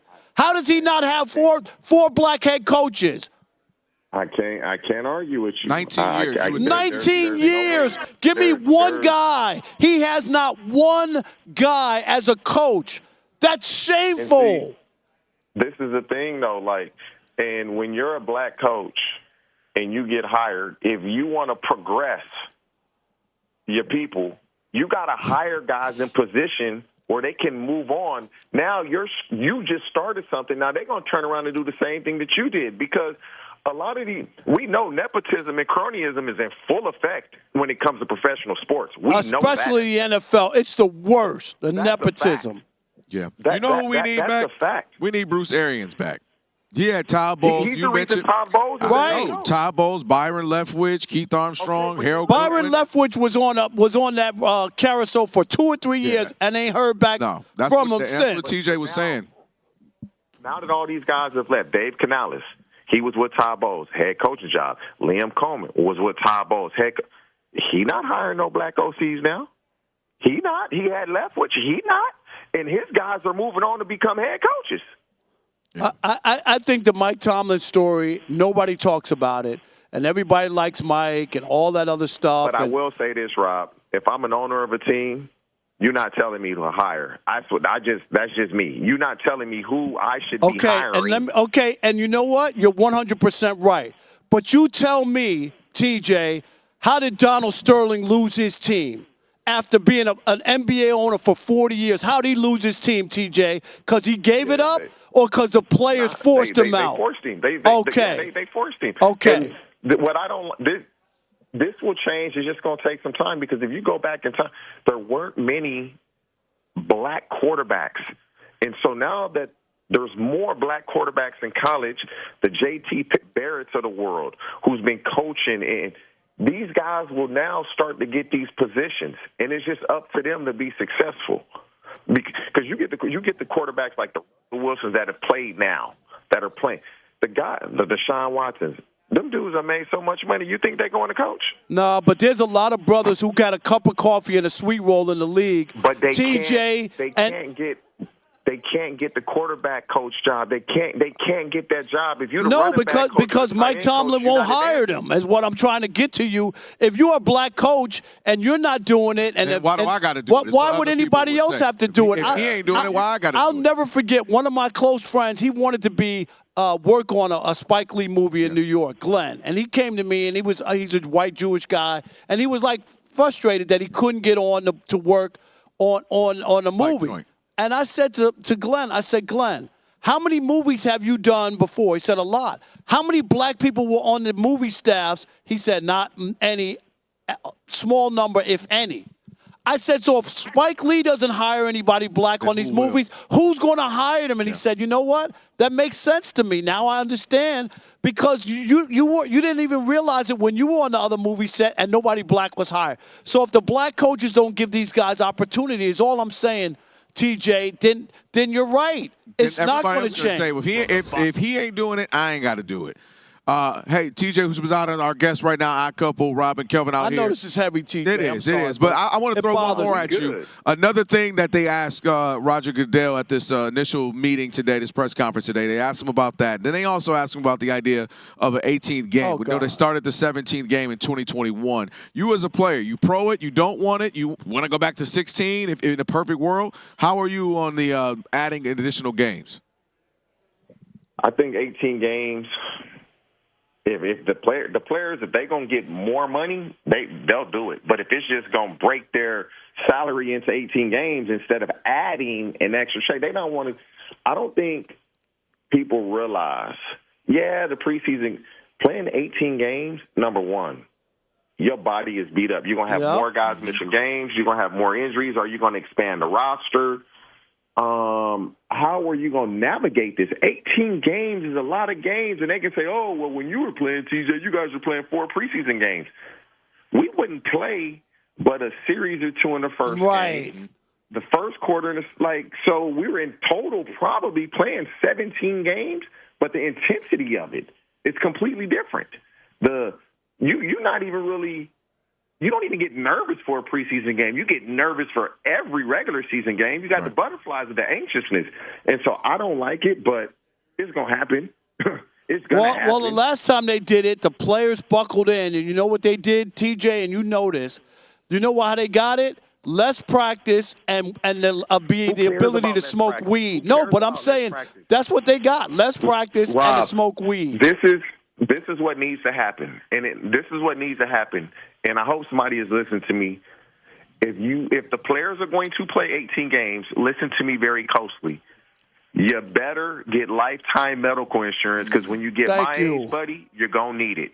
So if you're going to agree to 18 games, get lifetime medical insurance. This would be something along the lines of this.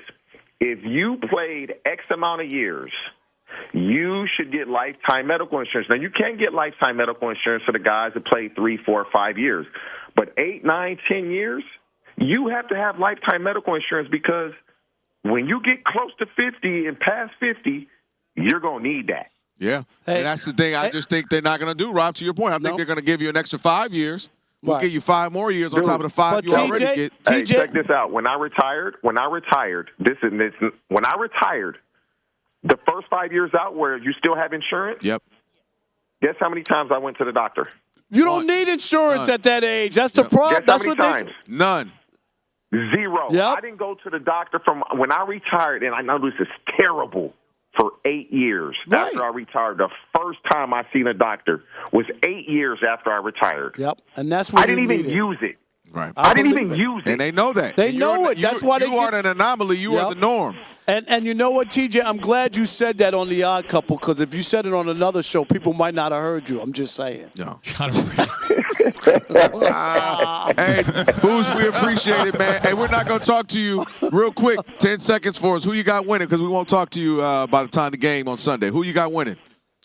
Man, as we sit today, no injuries. The way these teams have played, it's hard to go against the Seattle Seahawks. All right, there you have it. We'll get it close to you're going to be wrong again. Hey, the end of the week. Put a little suspense to it, Rob. My goodness. All right. It's The Odd Couple. All right, TJ, appreciate it, thank you, my man. No doubt. Hey, Rob. Take care, fellas. Keep up. Rob G went through this. I went through this. Somebody's getting a bunch of flack for wanting to spend some time with their kids. It's because it's a bunch of people like you, Rob Parker. That's The Odd Couple. We'll tell you what we're talking about. I say fired them is what I would say. Fox Sports Radio.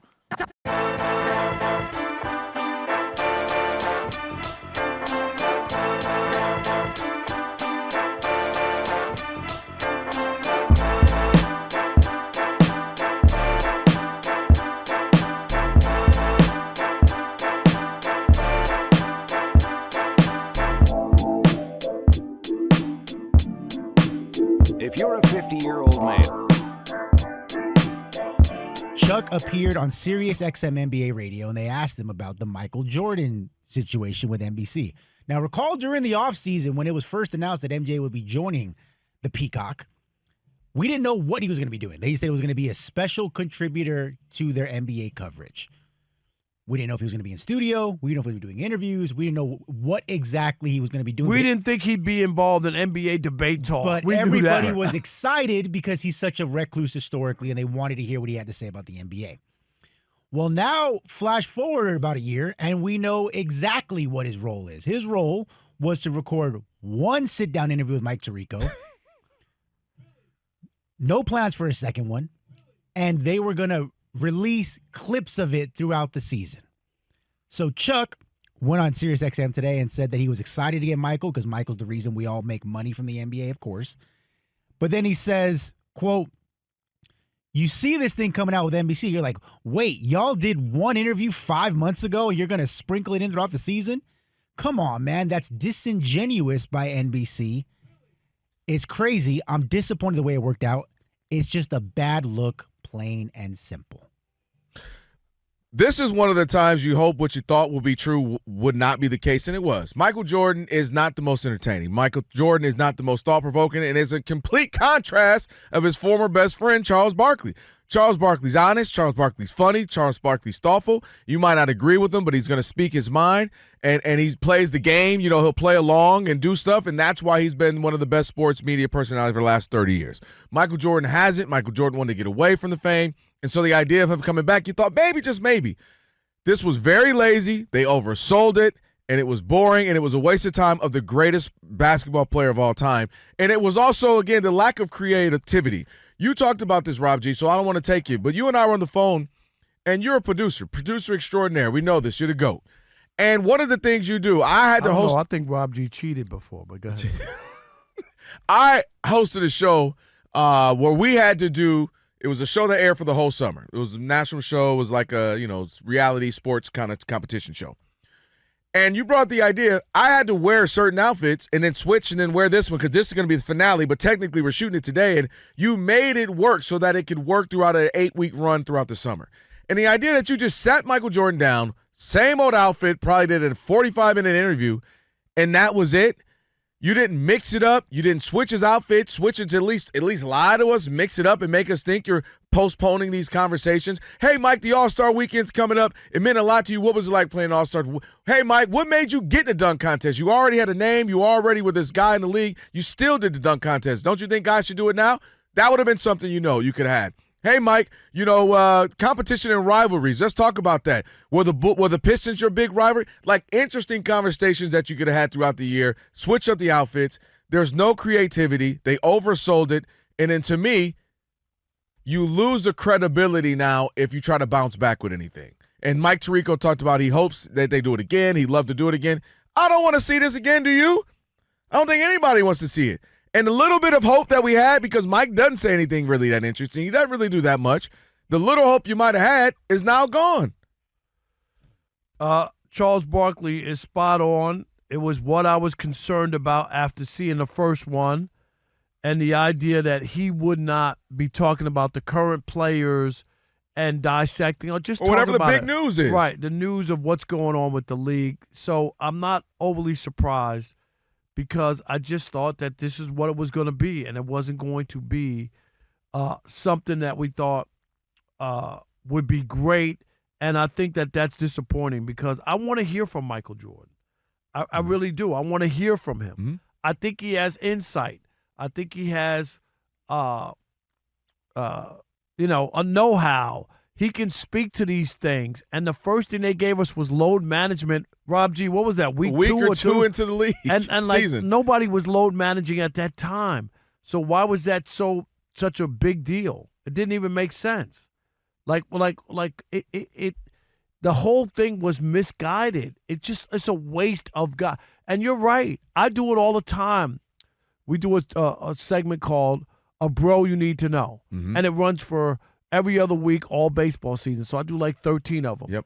I change. Yeah. Even in 13 weeks, you know what I mean? Like, I'll start out with a jacket on, and then I know that these are going to air in July. I have a short sleeve shirt on. You know what I mean? Yeah. So that it looks like, okay. Play the TV Magic game. Right. And it's so easy to do. They could have easily had them bring 4 outfits or jackets and a different color shirt. You could even just change the shirt. That's all you need to do. You could wear the same blazer. He could have had a jacket on next time, just a polo underneath it. Just mix it up. It's the same.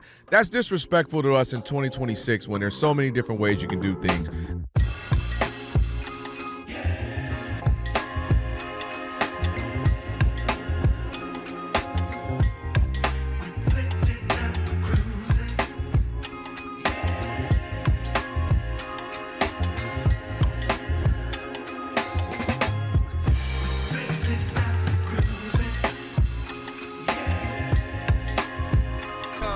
Fox Sports Radio, Odd Couple, Rob and Kelvin out here in the Bay. Get you ready for the big game happening this Sunday. That's right. Yay. Shout out to TJ who's just joined us. Hey, have you ever wiped with a piece of dirty toilet paper and wondered, is this as good as it gets? We got the Dude Wipes right here. It's not. Switch to life-changing wet extra large flushable Dude Wipes, because if you're 6'4", you're gonna need the extra large. As Rob is holding right now. Dude Wipes. Because better or wetter just cleans better. Available at Amazon and at major retailers nationwide. Dude Wipes.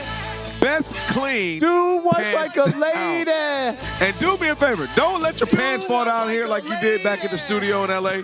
Please don't have that happen out here. It's going to be embarrassing. I needed a Dude Wipe, though. You did need one. Facing a peak season, by the way, looking for a new team member. Workforce Solutions from Express Employment Professionals make hiring easy. I don't want your help. Visit expresspros.com to find an office and see how Express can help you hire smarter and faster. And now it is time for your Express Pro of the Week. And the Pro of the Week goes to Pistons big man Jalen Duren. He made an all-star team for the first time in his NBA career on Sunday. Celebrated by scoring 21 in Detroit's 53-point win over Brooklyn. So again, congrats to Jalen Duren for being our Express Pro of the Week. Brooklyn Nets or the Washington Generals? Oh my God. Same thing. Different uniform. Same thing. I mean, exactly. Awful. All right, Rob G, real quick, because you got kids, I got kids. This general manager, former general manager of the Vikings, caught some flack for wanting to be with the kids. Kwesi Adolfo-Mensah, a year and a half ago when he started the job with the Vikings. Apparently, it caused a big hullabaloo there inside of the NFL circles because during training camp, he took 2 weeks paternity leave where he was not off completely. He was just working remotely, not in the office. And according to 2 weeks? 2 weeks. According to multiple outlets, this was a big divisive topic in NFL circles. Well, first of all, I only take 2 weeks. So I took a total of 6 weeks with 3 children. I only take 2 weeks because, as you know, in our business, when Rob we were on G front had of the a half camera, a year we're not off. even going to talk about Rob G. Rob G took 6 months. They gave it, so I took it.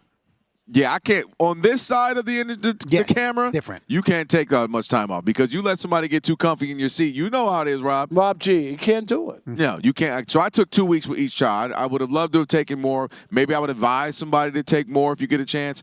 6 months is crazy. Oh, Rob G is sitting here. I didn't see you there. I'm sorry, Rob. I had 2 weeks off every time I thought I was going to have a child. Wow. Yeah. Well, I'm still not sure you're going to get one day a knock on the door. You think so? And you're going to get a 22-year-old. I might have a kid when I retire.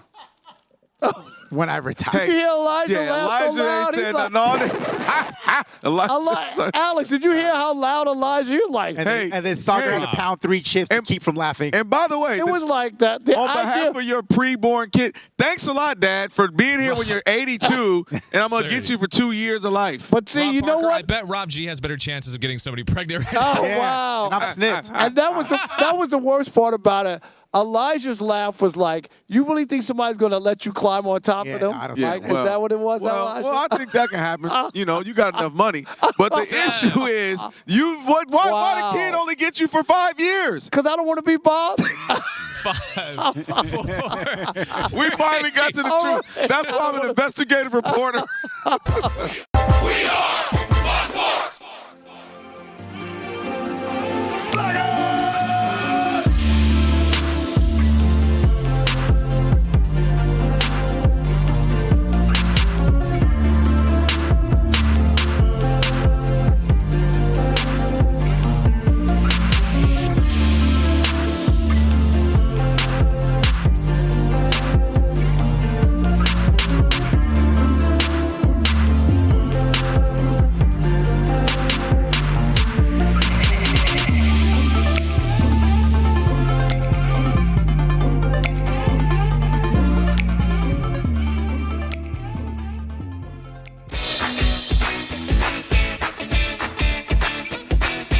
It's the Odd Couple. You know what time it is. It's your boys. Let's get it.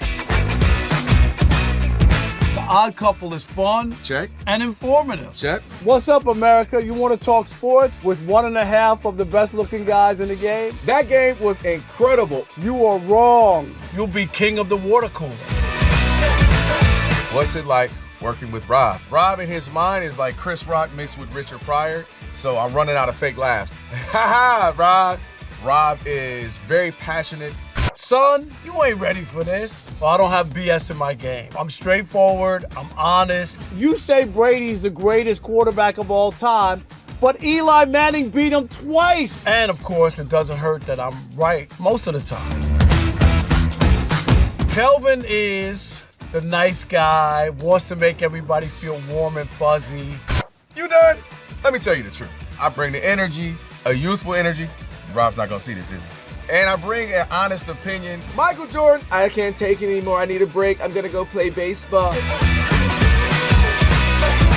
Trash Talking Tuesday is the best. It's a great opportunity for folks to call in and they get to trash whomever. Who you trashing, Roger? I'm trashing LeBron James and Michael Jordan. Oh, okay. They can't even hold Wilt Chamberlain's shoes. Stop talking about the king like that. It's a new era. Let LeBron be the best, please. I only recognize one king in the United States, and that's Burger King. The connection with the Odd Couple audience is incredible. We really invite them in. And they can relate, whether it be things about our own personal lives or our takes on sports. Love you guys. You guys are killing it. Hey, we appreciate you. Thank you for rocking with your boys. They feel like it's just my guys, just my friends, and they join right in on the show. We talk with the listeners, not at them. Obviously, you can listen to us live, but you can still check out the podcast. You can check out our YouTube. You can check us out on social media. So in any way you want to get it, you can get it. Yes. There's some yelling. It is some hot takes. It's a whole lot of fun. I'll give you that. It is fun. I agree, begrudgingly. The Odd Couple. Sports talk that's too good and too fun.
Hour number 3 already. We're in San Francisco at the Number Super Bowl. 3. Yes. Number 3. And we'll be here all week long here on Fox Sports Radio. And as our tradition always happens here, we will be having a odd couple dinner tonight. Oh, yeah. Here in San Francisco. We got a busy schedule. Alex, we wish you could be there. Where are we going? To John's Grill. Yeah. John's Grill. Look pretty good. Yeah. I'm going to mess with that halibut. I'm going to split with Soccer because he's going to get something he don't know it yet. And then I'm going to split in half. Soccer said he ain't doing that. What you getting? Did you look at the menu yet? Look at the menu for John's Grill so I can know we're splitting. Don't let Rob near your buns. Oh, yeah. What? This is our anniversary of you asking for Rob G's buns. I didn't ask for his buns. You did. I asked for his bread. You said, hey, can you make sure you bring his buns? I said, and bring them to me. Sit them right here. And we were Rob like, G, wait, whoa. I'd like them to be warm. I'll give you the buns. I'll give you the pancake. But bring them buttered. We were like, and you know wait a what, minute. Alex? Rob G and I, as long as I'm at Fox Sports Radio, will never have breakfast together. Ever again. Not once. Rob G, is that a pancake? No, Rob. I asked for a piece of his pancake. It's a meatloaf. What? Yeah, the big stack of Rob, Alex, when have you ever in your life seen a pancake? It's a big stack of buttered pancakes. Rob G, is that a pancake? No, it's a lobster. It was my way of saying, can I have a piece without saying it? We know because he cut you a triangle and fed No, you he did without not. looking at you. No, he did not. Who else was there for that breakfast? Broussard was there. And he wouldn't lie. He's a man of the Lord. Broussard would not lie. I wouldn't lie. I'm a man of the Lord. Chris And said he was going to pay for our meal, and he did. Well, maybe he would lie. He didn't even pay for his own piece. Maybe he would lie. Chris got to be the cheapest rich guy ever. The best part about it was the no look he gave you, too. Rob G kept going over the rundown. He was like, so anyway, I think we should talk about this, and just fed you. And I can hear your teeth clank the fork. stop. That was the craziest part, Soccer. Clink. Unbelievable. Terrible. Rob G, All Rob G, right. we're not in the house right now. We're in public. You can't do that. Why? Public. You cannot do Yes, that in you public. can. Soccer's right there. It's okay. For over 40 years, Tire Rack has been helping customers find the right tires for how, what, and where they drive. Ship fast and free. Backed by free road hazard protection with convenient installation options like mobile tire installations. TireRack.com, the way tire buying should be. Also, don't forget, with the iHeart app, you can stream us wherever you happen to be. Catch us and all the Fox Sports Radio shows live 24/7. I met Stu Gotts today. Oh, That's nice. for the first time. Nice. Did he swing on you? He's one of the new channel. He did not Okay, swing on me. making sure. I said, Stu, I ain't got time for your show, but it still was It was nice a to good meet you, meeting. though. So the new and improved iHeartRadio app, just search Fox Sports Radio in the app and stream us live all day, every day. And be sure to select Fox Sports Radio as one of your presets in the iHeart app so that it always pops up at the top of the screen. So a lot to get to in this final hour. Also, don't forget, last call, we'll do that. Rob G, did you meet Stu Gotts? Have you ever met him? I have not met Stu Gotts yet. Okay, so tomorrow we'll probably meet him, right? Or something. I hope so, yeah. Yeah. Rob. What? I'm not Caution. saying anything. Magic Johnson. I ain't gonna be here. Right. No. It was a good meeting. No, I'm just saying. Does he know what you said about him? What did I say about him? What haven't you said about him? I didn't say anything about Stu Gotts. Stu Gotts. Stu Gotts, if you're listening, your producers, I'll send you the DM, the screenshot of the text message. What are you talking about? Everything that Rob says about Rob G been out here trying to snitch in these Rob streets. G, If it's going to give me an extra 50 cents an hour, oh, my God, I'm telling everybody. I'm going to tell you something. Rob G, Rob G's plotting against me. I am. He is. I don't have to plot hard. Why'd you get closer to me, though? Why'd you snuggle up to me when you were telling this story? Back up off me. What we got? Oh, free refills. He knows for me. He said Okay. free refills. You Oh, he know must it. know. We got my man over here at KJR in Seattle. Okay, Yes. said free refills. So he must know. He you and already Rob he G. knows how I roll with the free refills. Man, Absolutely. look, we are. Don't be embarrassing me in public. Y'all walking around here with El Pollo Loco cups from 2 weeks ago. Y'all carried them through the airport, didn't you? I would have. It's crazy. Rob G, he gonna be holding on to this Pepsi can for the next 6 days. Before we go to dinner, let's run upstairs and get some get- drinks, just Yeah. for the rooms, just to have. Man, that's the only reason why you brought a backpack, to stash it up right there. Man, we're gonna have something. It'll be nice. Yeah, I'm ready to tonight. eat too. So, Soccer, I'm getting a halibut. You don't like halibut?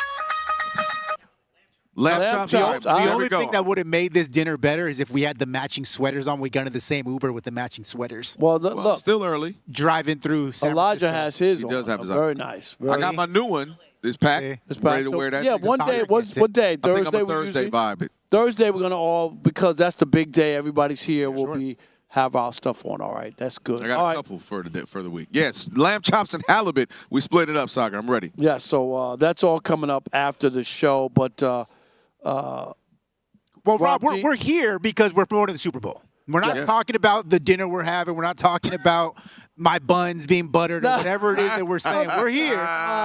We're here because the Super Bowl is rapidly approaching, 6 days away. Buns being buttered. You asked for them. The Seattle Seahawks and the New England Patriots. And guys, yes, to be quite honest, the biggest storyline of this game, I believe, is Sam Darnold. Without a doubt. One way or the other, either it's the redemption story everyone's exciting about, or Rob Parker, hey, he's going to turn into a pumpkin. This is when it finally happens, and we're just waiting for the downfall.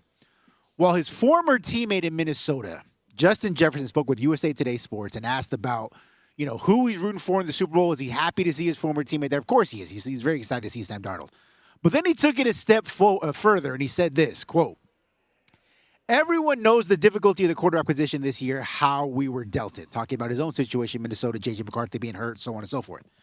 But having a quarterback that already had a season under his belt with us, knew the plays, knew the playbook, knew the players, throwing to me, Jordan Addison, T.J. Hawkinson, all these guys, I definitely feel like we would have done better with Sam. You know what? I'm going to poo-poo Mr. Jefferson on this, okay? Because Kelvin, this is revisionist history by Justin Jefferson. Okay. All right? The second to the last game of the regular season last year, do you remember when he came into the locker room and they had him on his shoulders and he won the big game or whatever?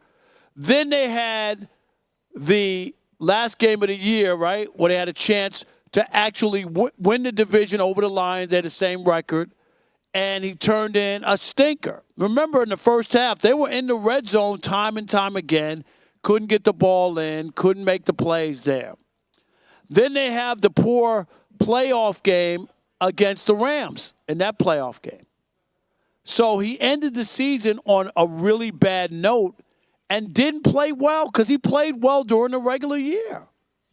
So it's easy now to sit here, Justin Jefferson, and prematurely crown Sam Darnold like he's done something. Because if Sam Darnold turns in that stinker like I'm predicting in the Super Bowl, and I am predicting it, and Seattle doesn't get it done, people will not be singing that tune. We saw this before.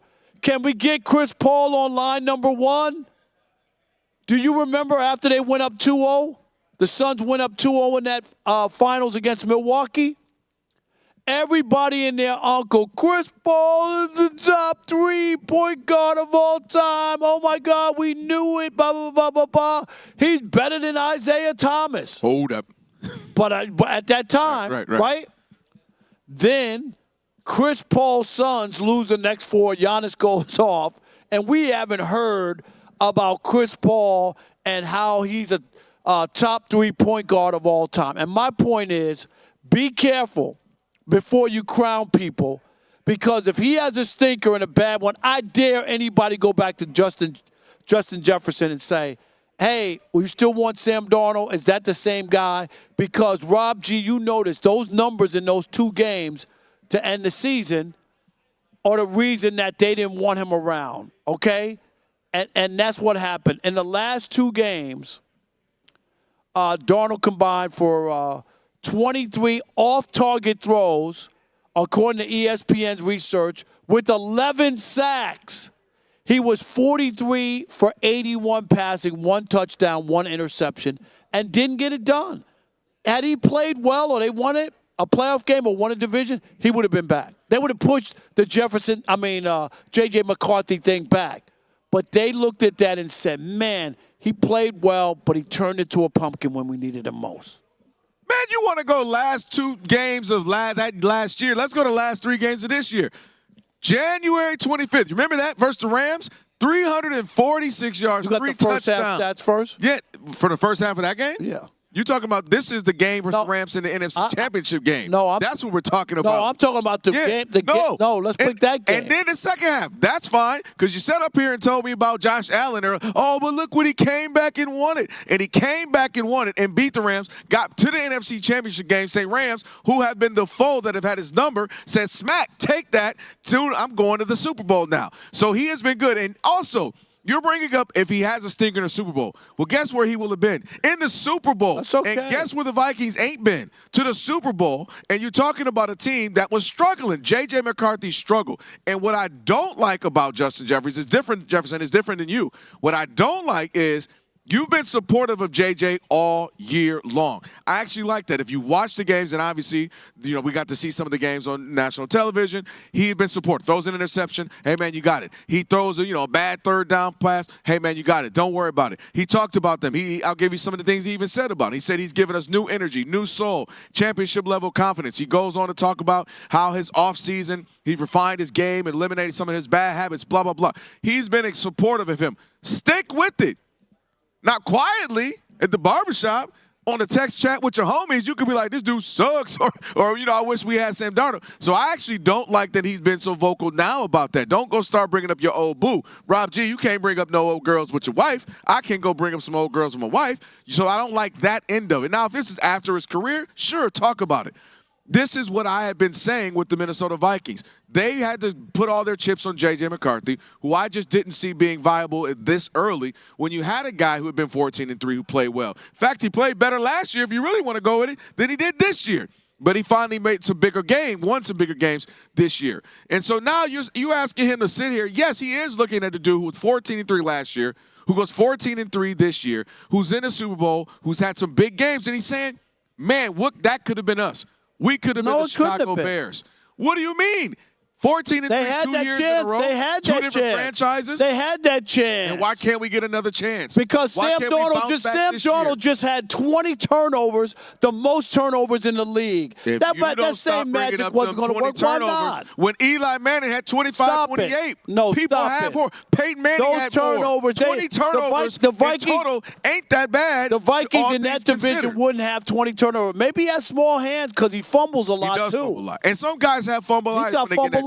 Jared Goff, if you get pressure on Jared Goff, he is going to Jared Goff it up. That is for sure. But my point is, at what point, Rob, is Sam Darnold just good? Not great. Not the best. He's just good. If he, I want you to give me this. Game will if he has a bad game, yes. okay. I'm just give me that. Okay. You're going to tell me everybody says all is forgiven. I believe in Sam Darnold. Yes. Because he was Rob in G, the you believe cellar. that? He was in the cellar. You believe that? He was on I don't believe 14. that. That's why even though as good as they were all year, people still didn't buy into the Seattle that's fine. with the defense that they have. Because he's the weak link. He's the weakest link on that team. That he went crazy in the NFC Championship. Matthew Stafford played very, very well. MVP of the league. Not well enough. And you know who outplayed him? Not well enough. Sam Darnold. You know who made all the big plays? Sam Darnold. You know when the Rams said, all right, we're only down 4. That's why we went for that 4th down. But you know what? Our defense will get the ball back. No, it won't, because Sam Darnold made all the big plays. And at some point, Rob, you just got to say he's good. I'm not just saying like I told you last year about Jared Goff. And it doesn't matter. No. I want to say this because last year when I told you he's going to have 3 interceptions and lose to a rookie quarterback, you looked at me like I had 4 heads. Jared Goff, but Jared you Goff looked at was me the like I had. pick. Why does it got to be so? No, but the idea is you still you still thought they were going to be a win. #1 pick who went to a Super Bowl. He can have a bad game. He has a history of bad games. So what I'm saying is, but he was a franchise guy. It doesn't matter. You just said he's 14 wins 2 years in a row. What does that have to do? So what I'm saying is, so he can't do it. No one thought about Sam Darnold. So now, even at this point, if he has a bad game, you're going to say, well, he was a first-round pick and bounced around, and that's why he lost. And I'll say it now, and I'll say it no, Sunday, you not won't. on Monday. Sam Darnold has already won. You know what they'll say? You weren't thinking about Sam Darnold. He turned into the pumpkin that we knew he was. Sam Darnold. That will be the conversation. So let's do the opposite that of will what be you the always conversation. say. He throws 3 touchdowns, 285 yards. What? No, they win the game because the defense is good and he has one touchdown. You said that last week. He ain't going to have they won because of him. The defense gave up 500 yards, Rob. I don't want to hear that. He throws 3 touchdowns this Sunday. They win. He's MVP. What do you say? Let's bet on that. No, what do you say? No. I want to bet on I that. answered your question. What do you say? What?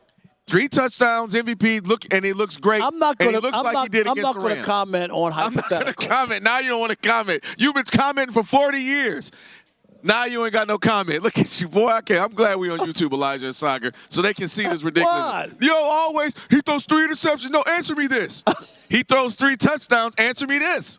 Riddle me this, Batman. Yeah, I bet. Your phone going to be the first time his phone was ever off. It's going to be off when Sam Darnold throws 3 touchdowns. Get us out of here. Read Rob G's text to you. Did he text me, Rob G? Here we go. 877-99 on 877-996-6369. Did he text me? Do you think the Vikings really regret letting Sam Darnold walk? Yes. Last offseason, and if Darnold being crowned prematurely this week, can he have a stinker? Which I think he could. Where are you? Kelvin says no, he's going to be the Super Bowl MVP. I say he can throw in a stinker and turn into a pumpkin. 877-99 on Fox. It is The Odd Couple. Rob Parker, Kelvin Washington, where we deliver insight, not noise, right here on Fox Sports Radio. Stick and stay. For an uncupping quote from Sam Darnold in the US of A. NFL fans, Super Bowl 60 is very nice, Alex. Thank you. America's worst.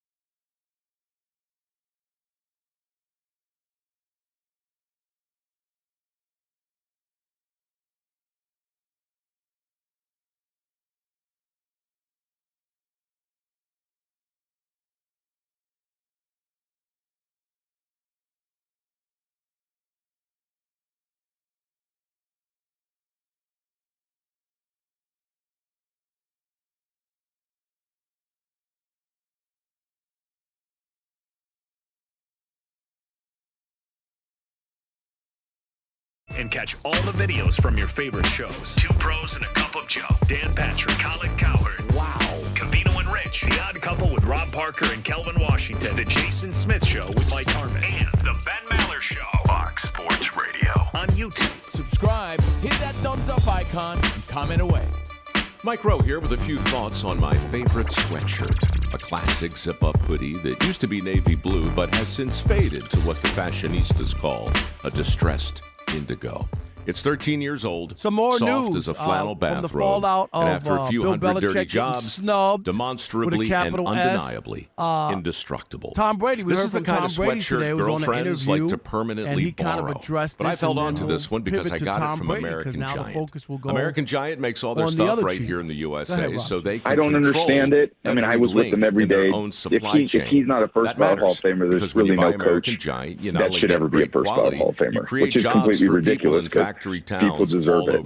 He's incredible. There's no coach I'd ever want to play for. I'd rather play for. If I'm picking one coach to go out there to win a Super Bowl, give me one season, I'm taking Bill Belichick. So that's enough said. There's nothing outside of that. You know, again, when it comes down to votes and popularity and all that, like, you know, then welcome to the world of voting, and you may as well go, you know, try out for the Oscars or whatever, and, you know, get a big panel to tell you if you're good or not. O'Reilly Veriscan. The service is free and provides a report They with solutions They do vote for the Oscars, and there's voters, and everything that you get when you get an award, people vote for it. And this whole notion that all of a sudden there's something wrong with the system because you didn't get the vote that you wanted makes absolutely no sense to me. And the other thing, and Rob G, I don't know, did you hear most of that radio interview or any more of that? And his I digital hope they would have multimeter stopped him are in to high say, demand. well, he did So when a noisy office get HVAC busted by turns the out to be league. a failing He blower did get motor, fined he doesn't break a $500,000. sweat. He did With lose Granger's lottery, easy-to-use website and product draft information, picks. Like, let's he not act like selects he the says product he he doesn't needs understand. to keep When I everything hear humming people say right that, along. I don't understand what that Call means. 1-800-GRANGER. Click Right? Granger.com You know what I mean? You or can just stop disagree by. with it, but Granger, to act like for you the ones don't who get understand it why done. some people might not vote, might not have voted for him, is what I don't understand. So that leads me to Tom Brady. Dan Patrick, And always saying the right things. I Here's think my thought the process same with exact this. thing should If happen I to Tom had Brady. abs, just think about That it. Always next asking in the 2 right years, when questions. You his don't have time to comes answer. up, that they should also punish Tom Brady because he was suspended by the league for 4 games for cheating. Tom Brady and Bill Belichick are tied at the hip. And to me, the voters who did not vote for Bill Belichick, to give Tom Brady a pass, there would be some. I would have a problem with that. Because there were enough people who did not vote for Bill Belichick. People think it's just, well, who are the 11? It could have been who are the 25. That's true. And We don't know the number. Everybody's thinking it's just 11. It could be way more. All we know is that you need 40 to get, to get the Hall of Fame. Mm-hmm. So we don't know what the real number is, and some people are now starting to say that they voted and put their names out there, which is fine. And I've always put my vote out with my name, so I'm not one of these people. I'm not afraid to let you know who I voted. But this is the only other thing. Tom Brady, when I think about, his career and I get all the winning and all the other stuff, I can't look at him and not think about the cheating aspect as well. Tom Brady is basically Lance Armstrong without the bicycle. I mean, that's what we should. See, Rob, he was right there. I was like, you know what? He's being sensible. I don't have to agree, but he's being sensible, Monty. Then you got to take it there. What? Lance Armstrong might be the greatest cheater in sports of all time, and now you done link Tom Brady with it just because he likes a little different PSI on his ball. If you don't cut it out, are you done? I'm done. Okay. Listen, Bill Belichick, that's a whole different thing because Bill Belichick, number one, he's a coach. Right? And there's a whole separate category for coaches and eligible people and different persons who, are participants of the game. Then there's the players. So, but Bill Belichick, we talked about it when it broke yesterday. The thing you could also argue, the cheating is a part of it. Absolutely, because you can say you're the architect of it. The buck stops with you as the coach. And then you go down the list of guys who also, by the way, did not get in first ballot. Coaches. Vince Lombardi, dang it, the trophy is named after him. They didn't get in his first ballot. And then you got the Paul Brown. You got Bill Walsh, the architect of the 49ers dynasty, as we know. Jimmy Johnson, 2-time Super Bowl champ, the architect of those Cowboys of the 90s, didn't get in. Joe Gibbs, 3-time Super Bowl winner with Washington in the 80s. He didn't get in at first ballot. So maybe they're saying that's just what we do. Plus you cheated. So we think maybe 2 to 3, half of your Super Bowl wins may have been tainted. And we didn't like you as well. So you're not getting in. When it comes to Tom Brady, couple things, Rob. Number one, can't believe you just compared him to Lance Armstrong. Hit without the bicycle. Right. A little bit of the deflated balls is nothing like taking steroids for year after year after year after year after year, lying to the camera, swearing on the camera you didn't do it, and you did. Don't even compare to them. I'm going to say this. What?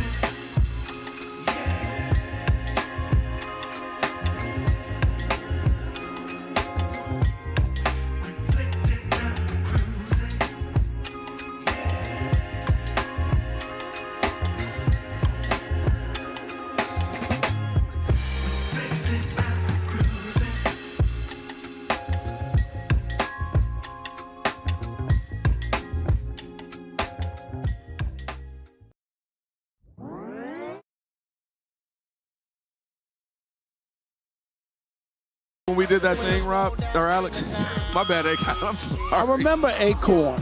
Alex was so mad at me. It's the Odd Couple, Rob and Kelvin, on a Magic City Monday at the Super Bowl. Radio Row is going to be a great week. Looking forward, hanging out with the guys and bringing you all this great stuff.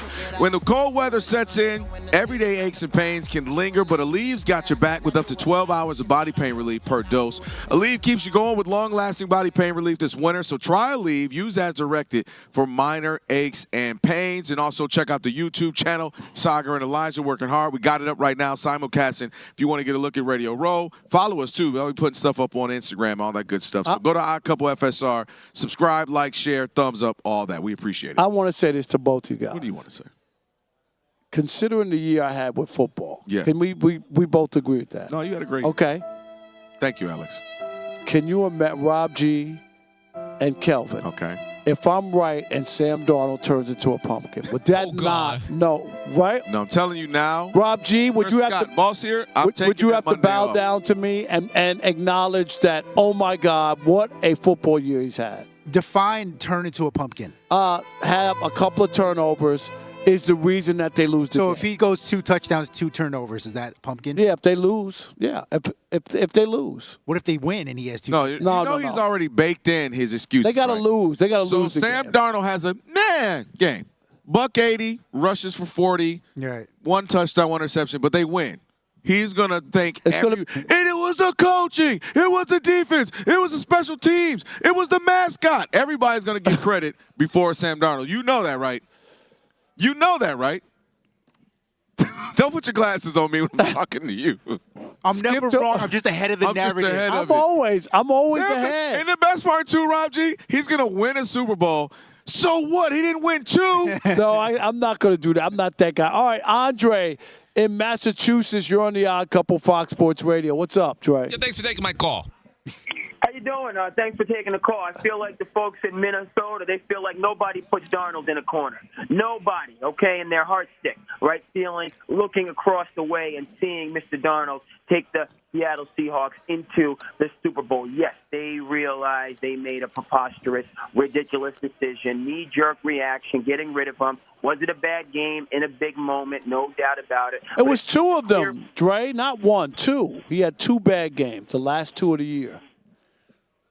Yeah. And you know, again, Rob, you're from Detroit. We know how these things go. The Detroit Pistons had a couple bad games against the Celtics in 2008, and they got smacked in 6 games. Why does everyone cave to Rob? And he blew it all up, and the next time we're hearing from the Pistons is now in 2026. Okay. Should have never traded Chauncey. I'm sorry. Go ahead. I'm sorry. Right. So there's no fault. Hey, your biggest right as a man is the right to change your mind. Okay? People in Minnesota, just admit you made a mistake. It didn't turn out the way you wanted. Okay, we don't have to wait like a couple years. Like these things happen. Remember the general manager who passed on Kevin Durant in Portland a couple years? You got to go. All right? So just admit it. Make it corrective actions. Move forward. Thanks for taking the call. All right, Dre. Appreciate it. How about Brian Sound like in a sensible Michigan? man to me. Brian, you're on the Odd Couple Fox Sports Radio. What's up, B? What's going on, fellas? It's been a minute since I called. Just getting thawed out up here. I know, my God. Dude. Should we tell him what it is in L.A.? So I won't tell him. I mean, I wish I was in San Francisco. But I got an answer to both the points. I'm going to say this. No, I don't think Minnesota regrets it. I agree. I disagree with Dre. I think they're at the point where they don't know if McCarthy is the answer. But I think they've seen something in Darnold, and they knew he wasn't going to take him to that next step. That's the first thing. And the second thing is, sorry, Kelvin, I mean, I got to agree with Rob on this. I looked up some statistics for Darnold against top 10 teams, against teams with winning records, his turnovers this year. Seattle is not in the Super Bowl because of Darnold, not at all. And if he has a stinker, it's just gonna show that he's the choke artist that everybody thinks he is. 100%. Enjoy your time. Thank you, Brian. My man, Brian. So Brian's in Michigan, where I know he's a Lions fan. Boy, wouldn't we love to have a stink artist, choke artist to get us to the Super Bowl, Rob? You already had one. They called Dan Gamble. He choked. It didn't get us. At least choke and didn't get us in there. All right, let's squeeze in one more. Sean in Sacramento. Sean, are you coming to see us in San Francisco? What's happening? How are you? My uncle from another mother, cousin Kelvin, my brother's behind the board. What up, Shay? What up, Alex, holding out the fort, man? You know I want to get down there, man. Y'all let me know when y'all kicking it or y'all got a public thing going on. I'll get down there, man. Let me know. I got to sit down with y'all, show y'all where that real Bay Area food is at, man. As a parting gift too, we got a dude wipes. You know he needs it. Right for all you, kids. for all those Baby kids. Wipes, I dude know. Wipes, pick a wipes. He need them all. Hey, man, you need to pass those around San Francisco. A few people look like they need some dude wipes on the side over there. But real quick, man, on this topic, Rob, you are Meshuggah, man. You telling me even if he wins the Super Bowl, you somehow going to say that the Minnesota fans don't regret this? I didn't say that. I didn't say that. I didn't say that. You He didn't hear just me didn't say anything. that. Exactly. You didn't hear me say that. He just didn't say nothing. That's what it was. All right, well, I'll do this, Rob. Since Kelvin don't want that action, and you've been right all year round, What would be the smartest thing for me to do but to take that action, man? Sam Darnold wins the MVP. Oh, we got it. Chicken wings, man. Put it on. Let's do it. Let's do it. I love it. Let's do it. We got a bet. All right? Appreciate you. Lock it in. Lock it in. No doubt. Who else we got? Anybody else? Oh, that's it. That's it? Yeah, by the way, I didn't say I'm not going to do it. We got some time. I'm building some suspense. This is only night number 1 in San Francisco. We got a whole lot. I'm ready to go eat, too, by the way. All right. I'm starved. On the other side, Paul George, well, Podcast P might be known for another P. We'll tell you what that is. Oh, I'm sorry. We'll tell you that on the other side. Would you stop interrupting the teasers so then they can know what you're going to say? I'm sorry. All right. Steve the second right now. Hey, Steve. Hey there, light night in the NBA. Today, Charlotte won its 7th straight game. A comeback over New Orleans, 102-95. Kevin Durant of the Rockets is out tonight with a sprained ankle, but with 4 seconds left, Houston leads at Indiana 118-114, 39 points for Alperen Şengün. Memphis has lost 6 games in a row, but leads as they start the second half. Grizzlies 66-58 over Minnesota. The late game in a half an hour has the Clippers hosting Philadelphia. James Harden of the Clips out again for personal reasons. Steph Curry of Golden State will be out again tomorrow with a sore knee, and Shai Gilgeous-Alexander of the Thunder is questionable for Tuesday with a sprained finger. Mavericks coach Jason Kidd was fined $35,000 for his comments after a loss on Saturday. The NBA All-Star Game rosters will be announced Tuesday night. The NBA trade deadline is this Thursday. In college hoops, 14th-ranked North Carolina held on for a home win against Syracuse, 87-77. Right now, top 20 matchup at Texas Tech has the Red Raiders leading Kansas. 8 minutes to go first half. It's 22-19 Texas Tech. UConn still a unanimous number 1 in the women's basketball poll. Arizona remained unanimous number 1 in the men's new polls. 10 NHL games tonight, including the Sabres now leading 4-3 at Florida with under 4 minutes left. End of 2, Canadians tied 2-2 at Minnesota. Barry Trotz will step down as Nashville's general manager once a replacement is found. The Seattle Mariners acquired infielder Brendan Donovan in a 3-team trade. Florida State offensive coordinator Gus Malzahn retired. He's a former head coach at Auburn and UCF. The NFL announced it will have a game in Paris next season with the Saints and 1 game in Mexico City as well in December. So 9 international games total in 2026, the most on record. Cleveland's new offensive coordinator is Travis Switzer from Baltimore. The Ravens' new defensive coordinator, Anthony Weaver from the Dolphins. The Titans' new defensive coordinator is Gus Bradley, but new head coach Robert Saleh said he would call the plays there. The Broncos promoted Davis Webb to offensive coordinator. Head coach Sean Payton has always been the play caller. Back to you. Steve, have a great night. Thank you so much. It is the Odd Couple, Rob and Kelvin, on a Magic City Monday Radio Row here in the Bay Area. Having a great time so far. And also, we got to tell you that make sure you get ready to tackle your financial goals. Webull makes it simple to start investing. Powerful tools, real-time data, all in one app. Get started at Webull.com or download the Webull app today. All right, Rob G. Were you right? Rob G. George Paul. Paul George, obviously. He's got 2 first names. He does. Paul George going through it right now. Really been going through it the last handful of years. Injuries, not producing like they thought. Kawhi makes your mandatory trade for you as well. But now he's going to be suspended for, 25 games? Gosh darn it, it's so backwards. Why would it be? All right. Yes, get it together. 25 games. Green means go. What don't you get? You already had it on green. Yellow for me. What's yellow. Yellow. That looks yellow from here. I mean, it's Mountain Dewish. Okay. It is Mountain Dewish. Yes. I'll give you that. 25 games for violating the terms of the league's anti-drug policy. Now, to Paul George's credit, he accepted full responsibility, saying that he mistakenly, quote, took improper medication to combat mental health issues he's been dealing with for the last couple of years. Guys, he's obviously been hurt a lot. We know that can weigh on your mental health heavily, in addition to whatever else he's got going on. But given the timing of this announcement, just point blank period, do we believe Paul George? Well, I don't believe in the unknowing. I believe that, and oftentimes when this happens, I didn't know I was taking this thing, and now, was it something taking maybe some challenges, but is it Percocets? Is it some type of other prescribed drug for which we don't know. Which we don't idea know. So this is drug all alleged. I'm just saying. Was it PEDs P? In podcast P, PEDs P. Is it Percocet P? I don't know.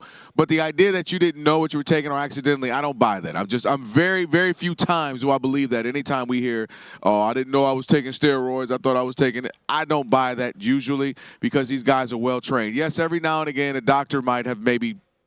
They have the best doctors in the world who know everything that's on the list, who call team physicians, hey, I'm getting ready to prescribe them X, Y, and Z. This is on the list, or I have the list in front of me. You're making millions of dollars. Yeah. You can't make that mistake. You know what I'm saying? So it's me and you, we can make that mistake. Yeah. He can't make that mistake. You can't make that mistake. And I give him credit for just going straight up. He didn't try to overly, fight it and appeal.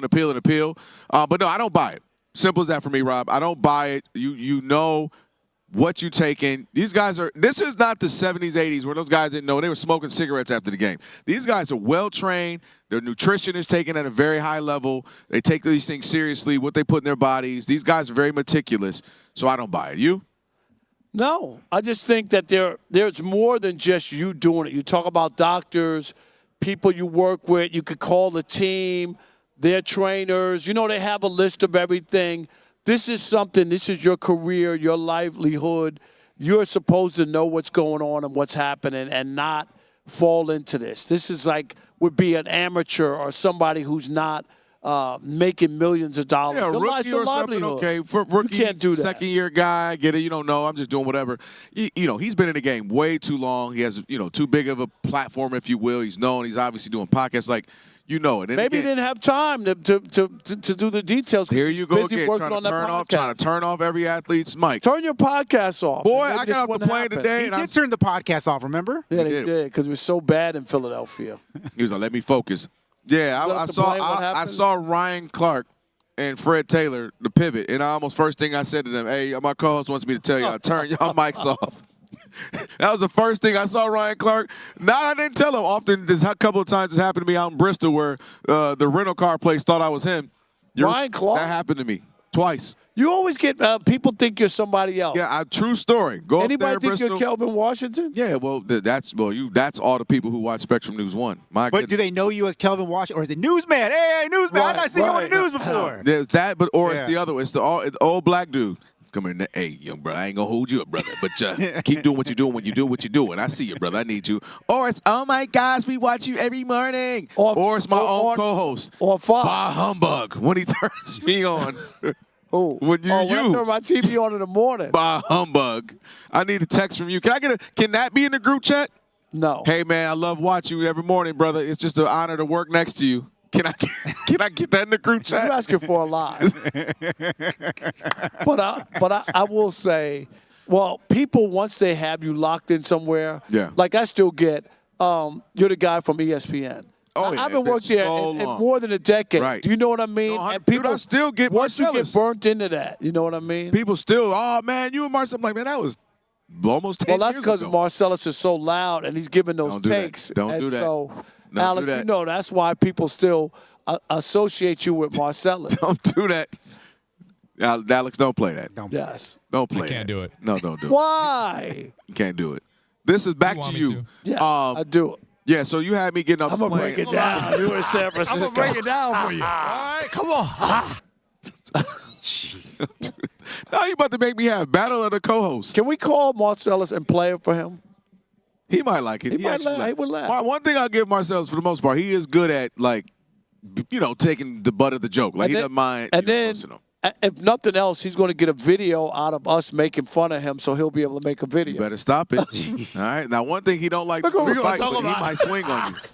Ryan Clark say he's about that life, too, by the way. So be careful. Yeah. Rob talking real reckless about a former NFL player who's about 6'5", 280. Yeah. We both went to Columbia. We on the same level. We on the same level. You and your We both Columbia. Ivy League guys. You know what I'm saying? Today, turn around. Us Ivy League guys, we don't fight. We don't fight each other. Son, turn around. Let me see. Ivy League, we got to stick together. Hey, what's out here? Pacifica is right 2 blocks away from here. Next thing I know, you're going to have the Pacifica shirt by the end of this week. No, Podcast P, playoff P, whatever P is going on right now. PDP. Yeah, PED. I don't know. Wish them all the best, but I don't typically buy it. What's funny is the excuses. I didn't know what was in it, unknowing. Like, what's the benefit of it? No, but it's not like a regular person where, hey, my therapist doesn't know what my medical doctor is prescribing. Like, it's two different people. No. You're under the same plan when it comes to professional athletes because the team knows exactly what you're taking. They need to know. They referred you to the doctor. I promise you. They're like, hey, you're going to go see this guy. You assume. That's my point. Maybe he went somewhere else to get something else. But let me ask you this. Alleged. I'm not saying, but I'm just saying, like, because that's my point. If it's on the up and up, then they know exactly. But is it more in vogue today to use the mental health thing? Oh yeah, because people are more accepting of that. About so many other things. You know what I'm saying? Like, something goes wrong, like, well, I was struggling with my mental health. That's what people say. And I'm not saying that people haven't struggled. I'm not discounting it, poo-pooing it, acting like people don't have mental health. But I think that's the new buzzword that makes people pause for a minute before they pass judgment on it. There's a lot of conversations, and I've read a few articles about younger people in the workplace and how they break down more now, how they say, I need my work-life balance, and they don't want to do the work that their boss is telling them because that goes against my work-life balance. It goes against my mental stress and the health. And so, yeah, that's a real thing right now. Where's the line between, you really do have some challenges, as we all do from time to time, or are you using it as an excuse or using it as a cop-out? That's a great question that I don't know you could ever really have the answer of, because that's the time you finally say, I don't buy it, I call your bluff, and something bad happens. And then we getting sued. Yeah, we getting sued or something bad happens. I'm just letting you know my mental health is going to be real questionable in March. Okay. I can feel it. Why is that? I just feel like it's going to be questionable. Just already know? He already know. Deep in here that there's going to be something going on. March. Let me think. March Madness. What else is going on in March? Like 6 weeks, I'm going to be out, I feel like. Think so? You ain't having another kid, are you? Hell no. You're right. That was 6 months. Yeah. They got my jersey hanging up in the Super Bowl right there. Yeah. But they do have you. By the way, I will be going to the Bahamas in March, by the way. Just to let y'all know that. What do you mean? We're going to Bahamas. I can't have a trip. No. You can go to Hawaii, but I can't have a couple of days. Coordinate our trips together. Going to Bahamas for a couple of days. Just a couple. Just a couple. Okay. It won't be long. The wife will be gone most of the week. Then we're going to catch up with her. I'm going to miss you too. So what are you doing? Are you taking the kids? Mind your business. I mean, I guess I did tell my business to all of our listeners. I mean, he just went and now he tells me to mind, because I said, are you taking the kids? Hey, last call, 877-99 on Fox, 877-99 on Fox. Last call, your chance. You can be the last call of our first day here at Radio Row in San Francisco. It's the Odd Couple, Fox Sports Radio.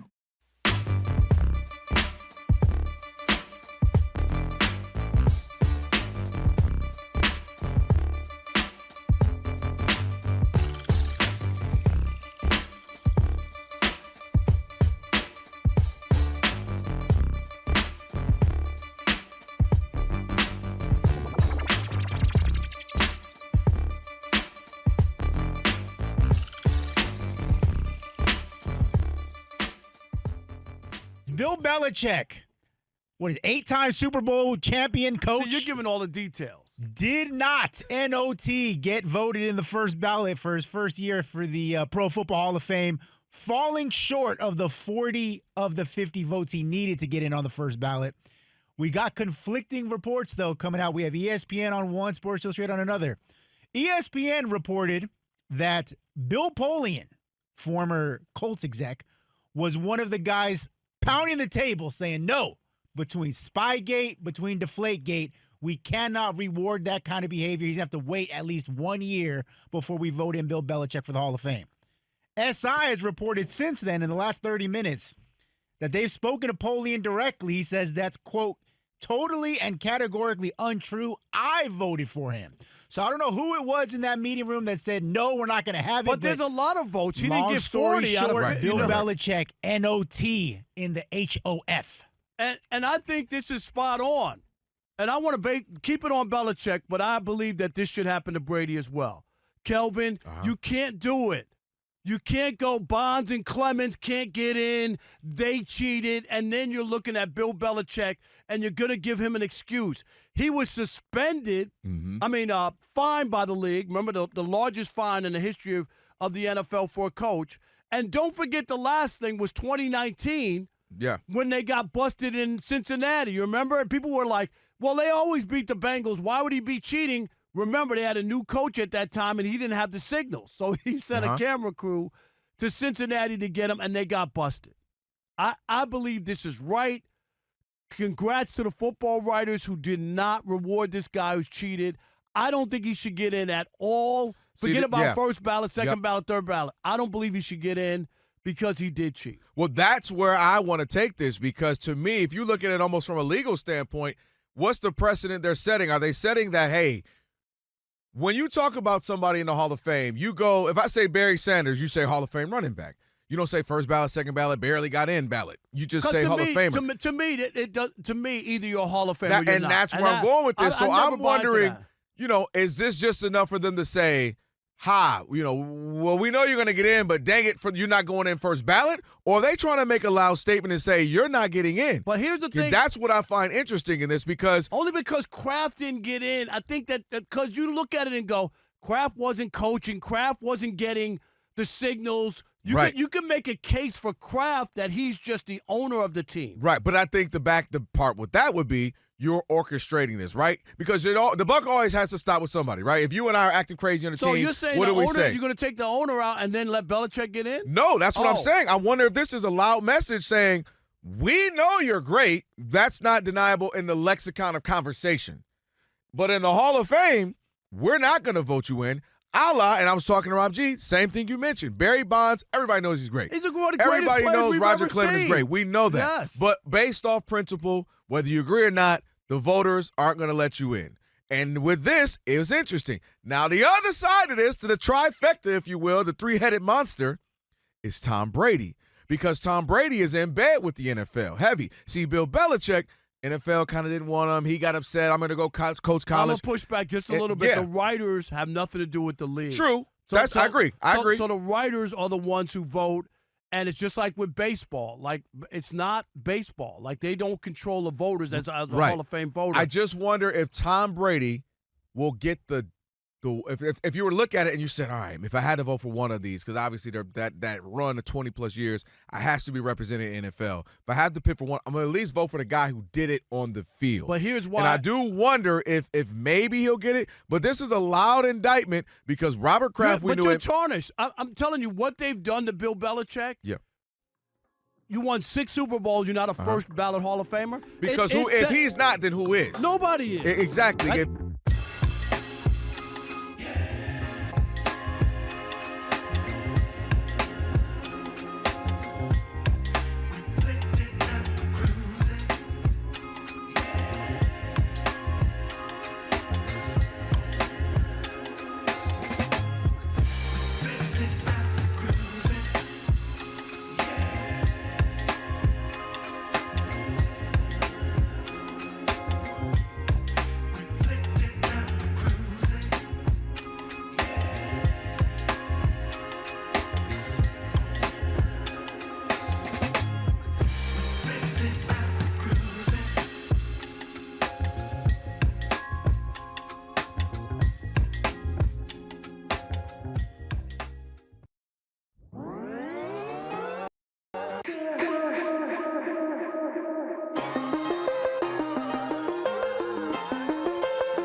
but don't prove.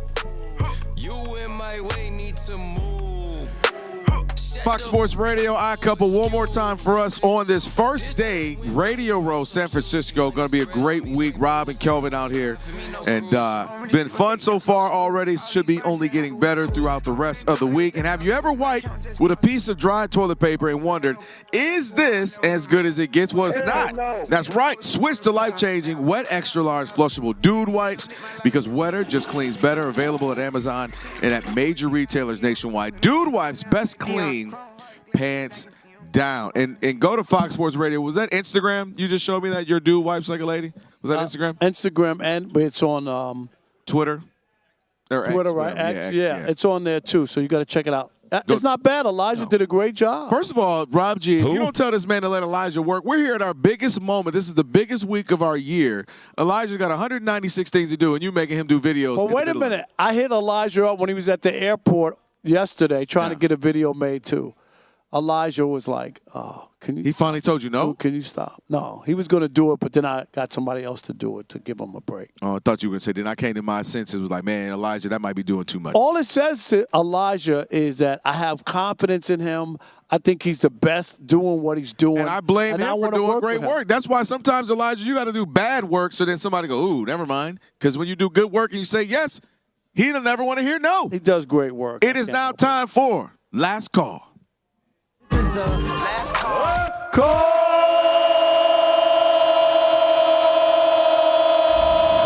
It's last call time on the Odd Couple. Last call. Orlando in El Paso. You are the last caller here on the Odd Couple, Fox Sports Radio. What's up? How you doing? What's up, Orlando? Hey, good, guys. Listen, I just want to double down on the whole Art Rooney rule. It's a dog and pony show, bunch of nonsense. It's flat out disrespectful. Just so you can call a guy and, hey, come check this box for us and not even give him a job. And I'm going to say something else because this really annoys me about this whole thing about people against DEI. It's a good thing. And this is going to ring home for you, Rob, especially you. DEI, the best example of DEI in sports history was Jackie Robinson, flat out. Okay? Because once they let him play, it evolved the game. It made the game better. People make it seem like you're not qualified. You're just a DI hire. No, you are qualified. You have all the qualifications of a white guy, but they prioritize you or they try to pick you because you have the same qualifications. Just because they're, a person of color, it doesn't make them unqualified. All right. Or it doesn't make them a charity pick. Exactly. Like, I guess we'll give you a shot. No, I'm qualified for the. Thank you for the opportunity. Exactly. Orlando spitting facts. Give him a round of applause. Well said, Orlando. We appreciate that. Good stuff. Yeah. Get Orlando out there.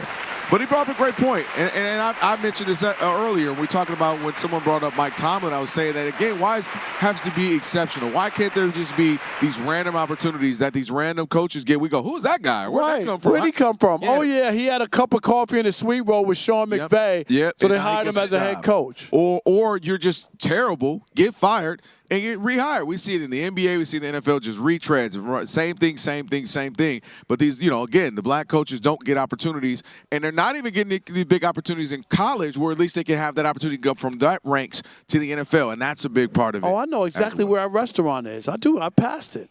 It's right. It is close. He's hungry, Rob G. I'm over here spitting facts. Martin Luther King, happy, smiling from heaven, and you over here talking about. It's time to eat, man. We've been out here. We worked all day. Let's go get some lamb chops. Halibut, not Tyrese Halliburton. What are you getting? Halibut. I don't know what I'm getting yet. Baked chicken. No baked chicken. Baked chicken. When the company pays, I eat fillets. Oh yeah, good point. Touche. The Jason Smith Show with. You're good. Peace out.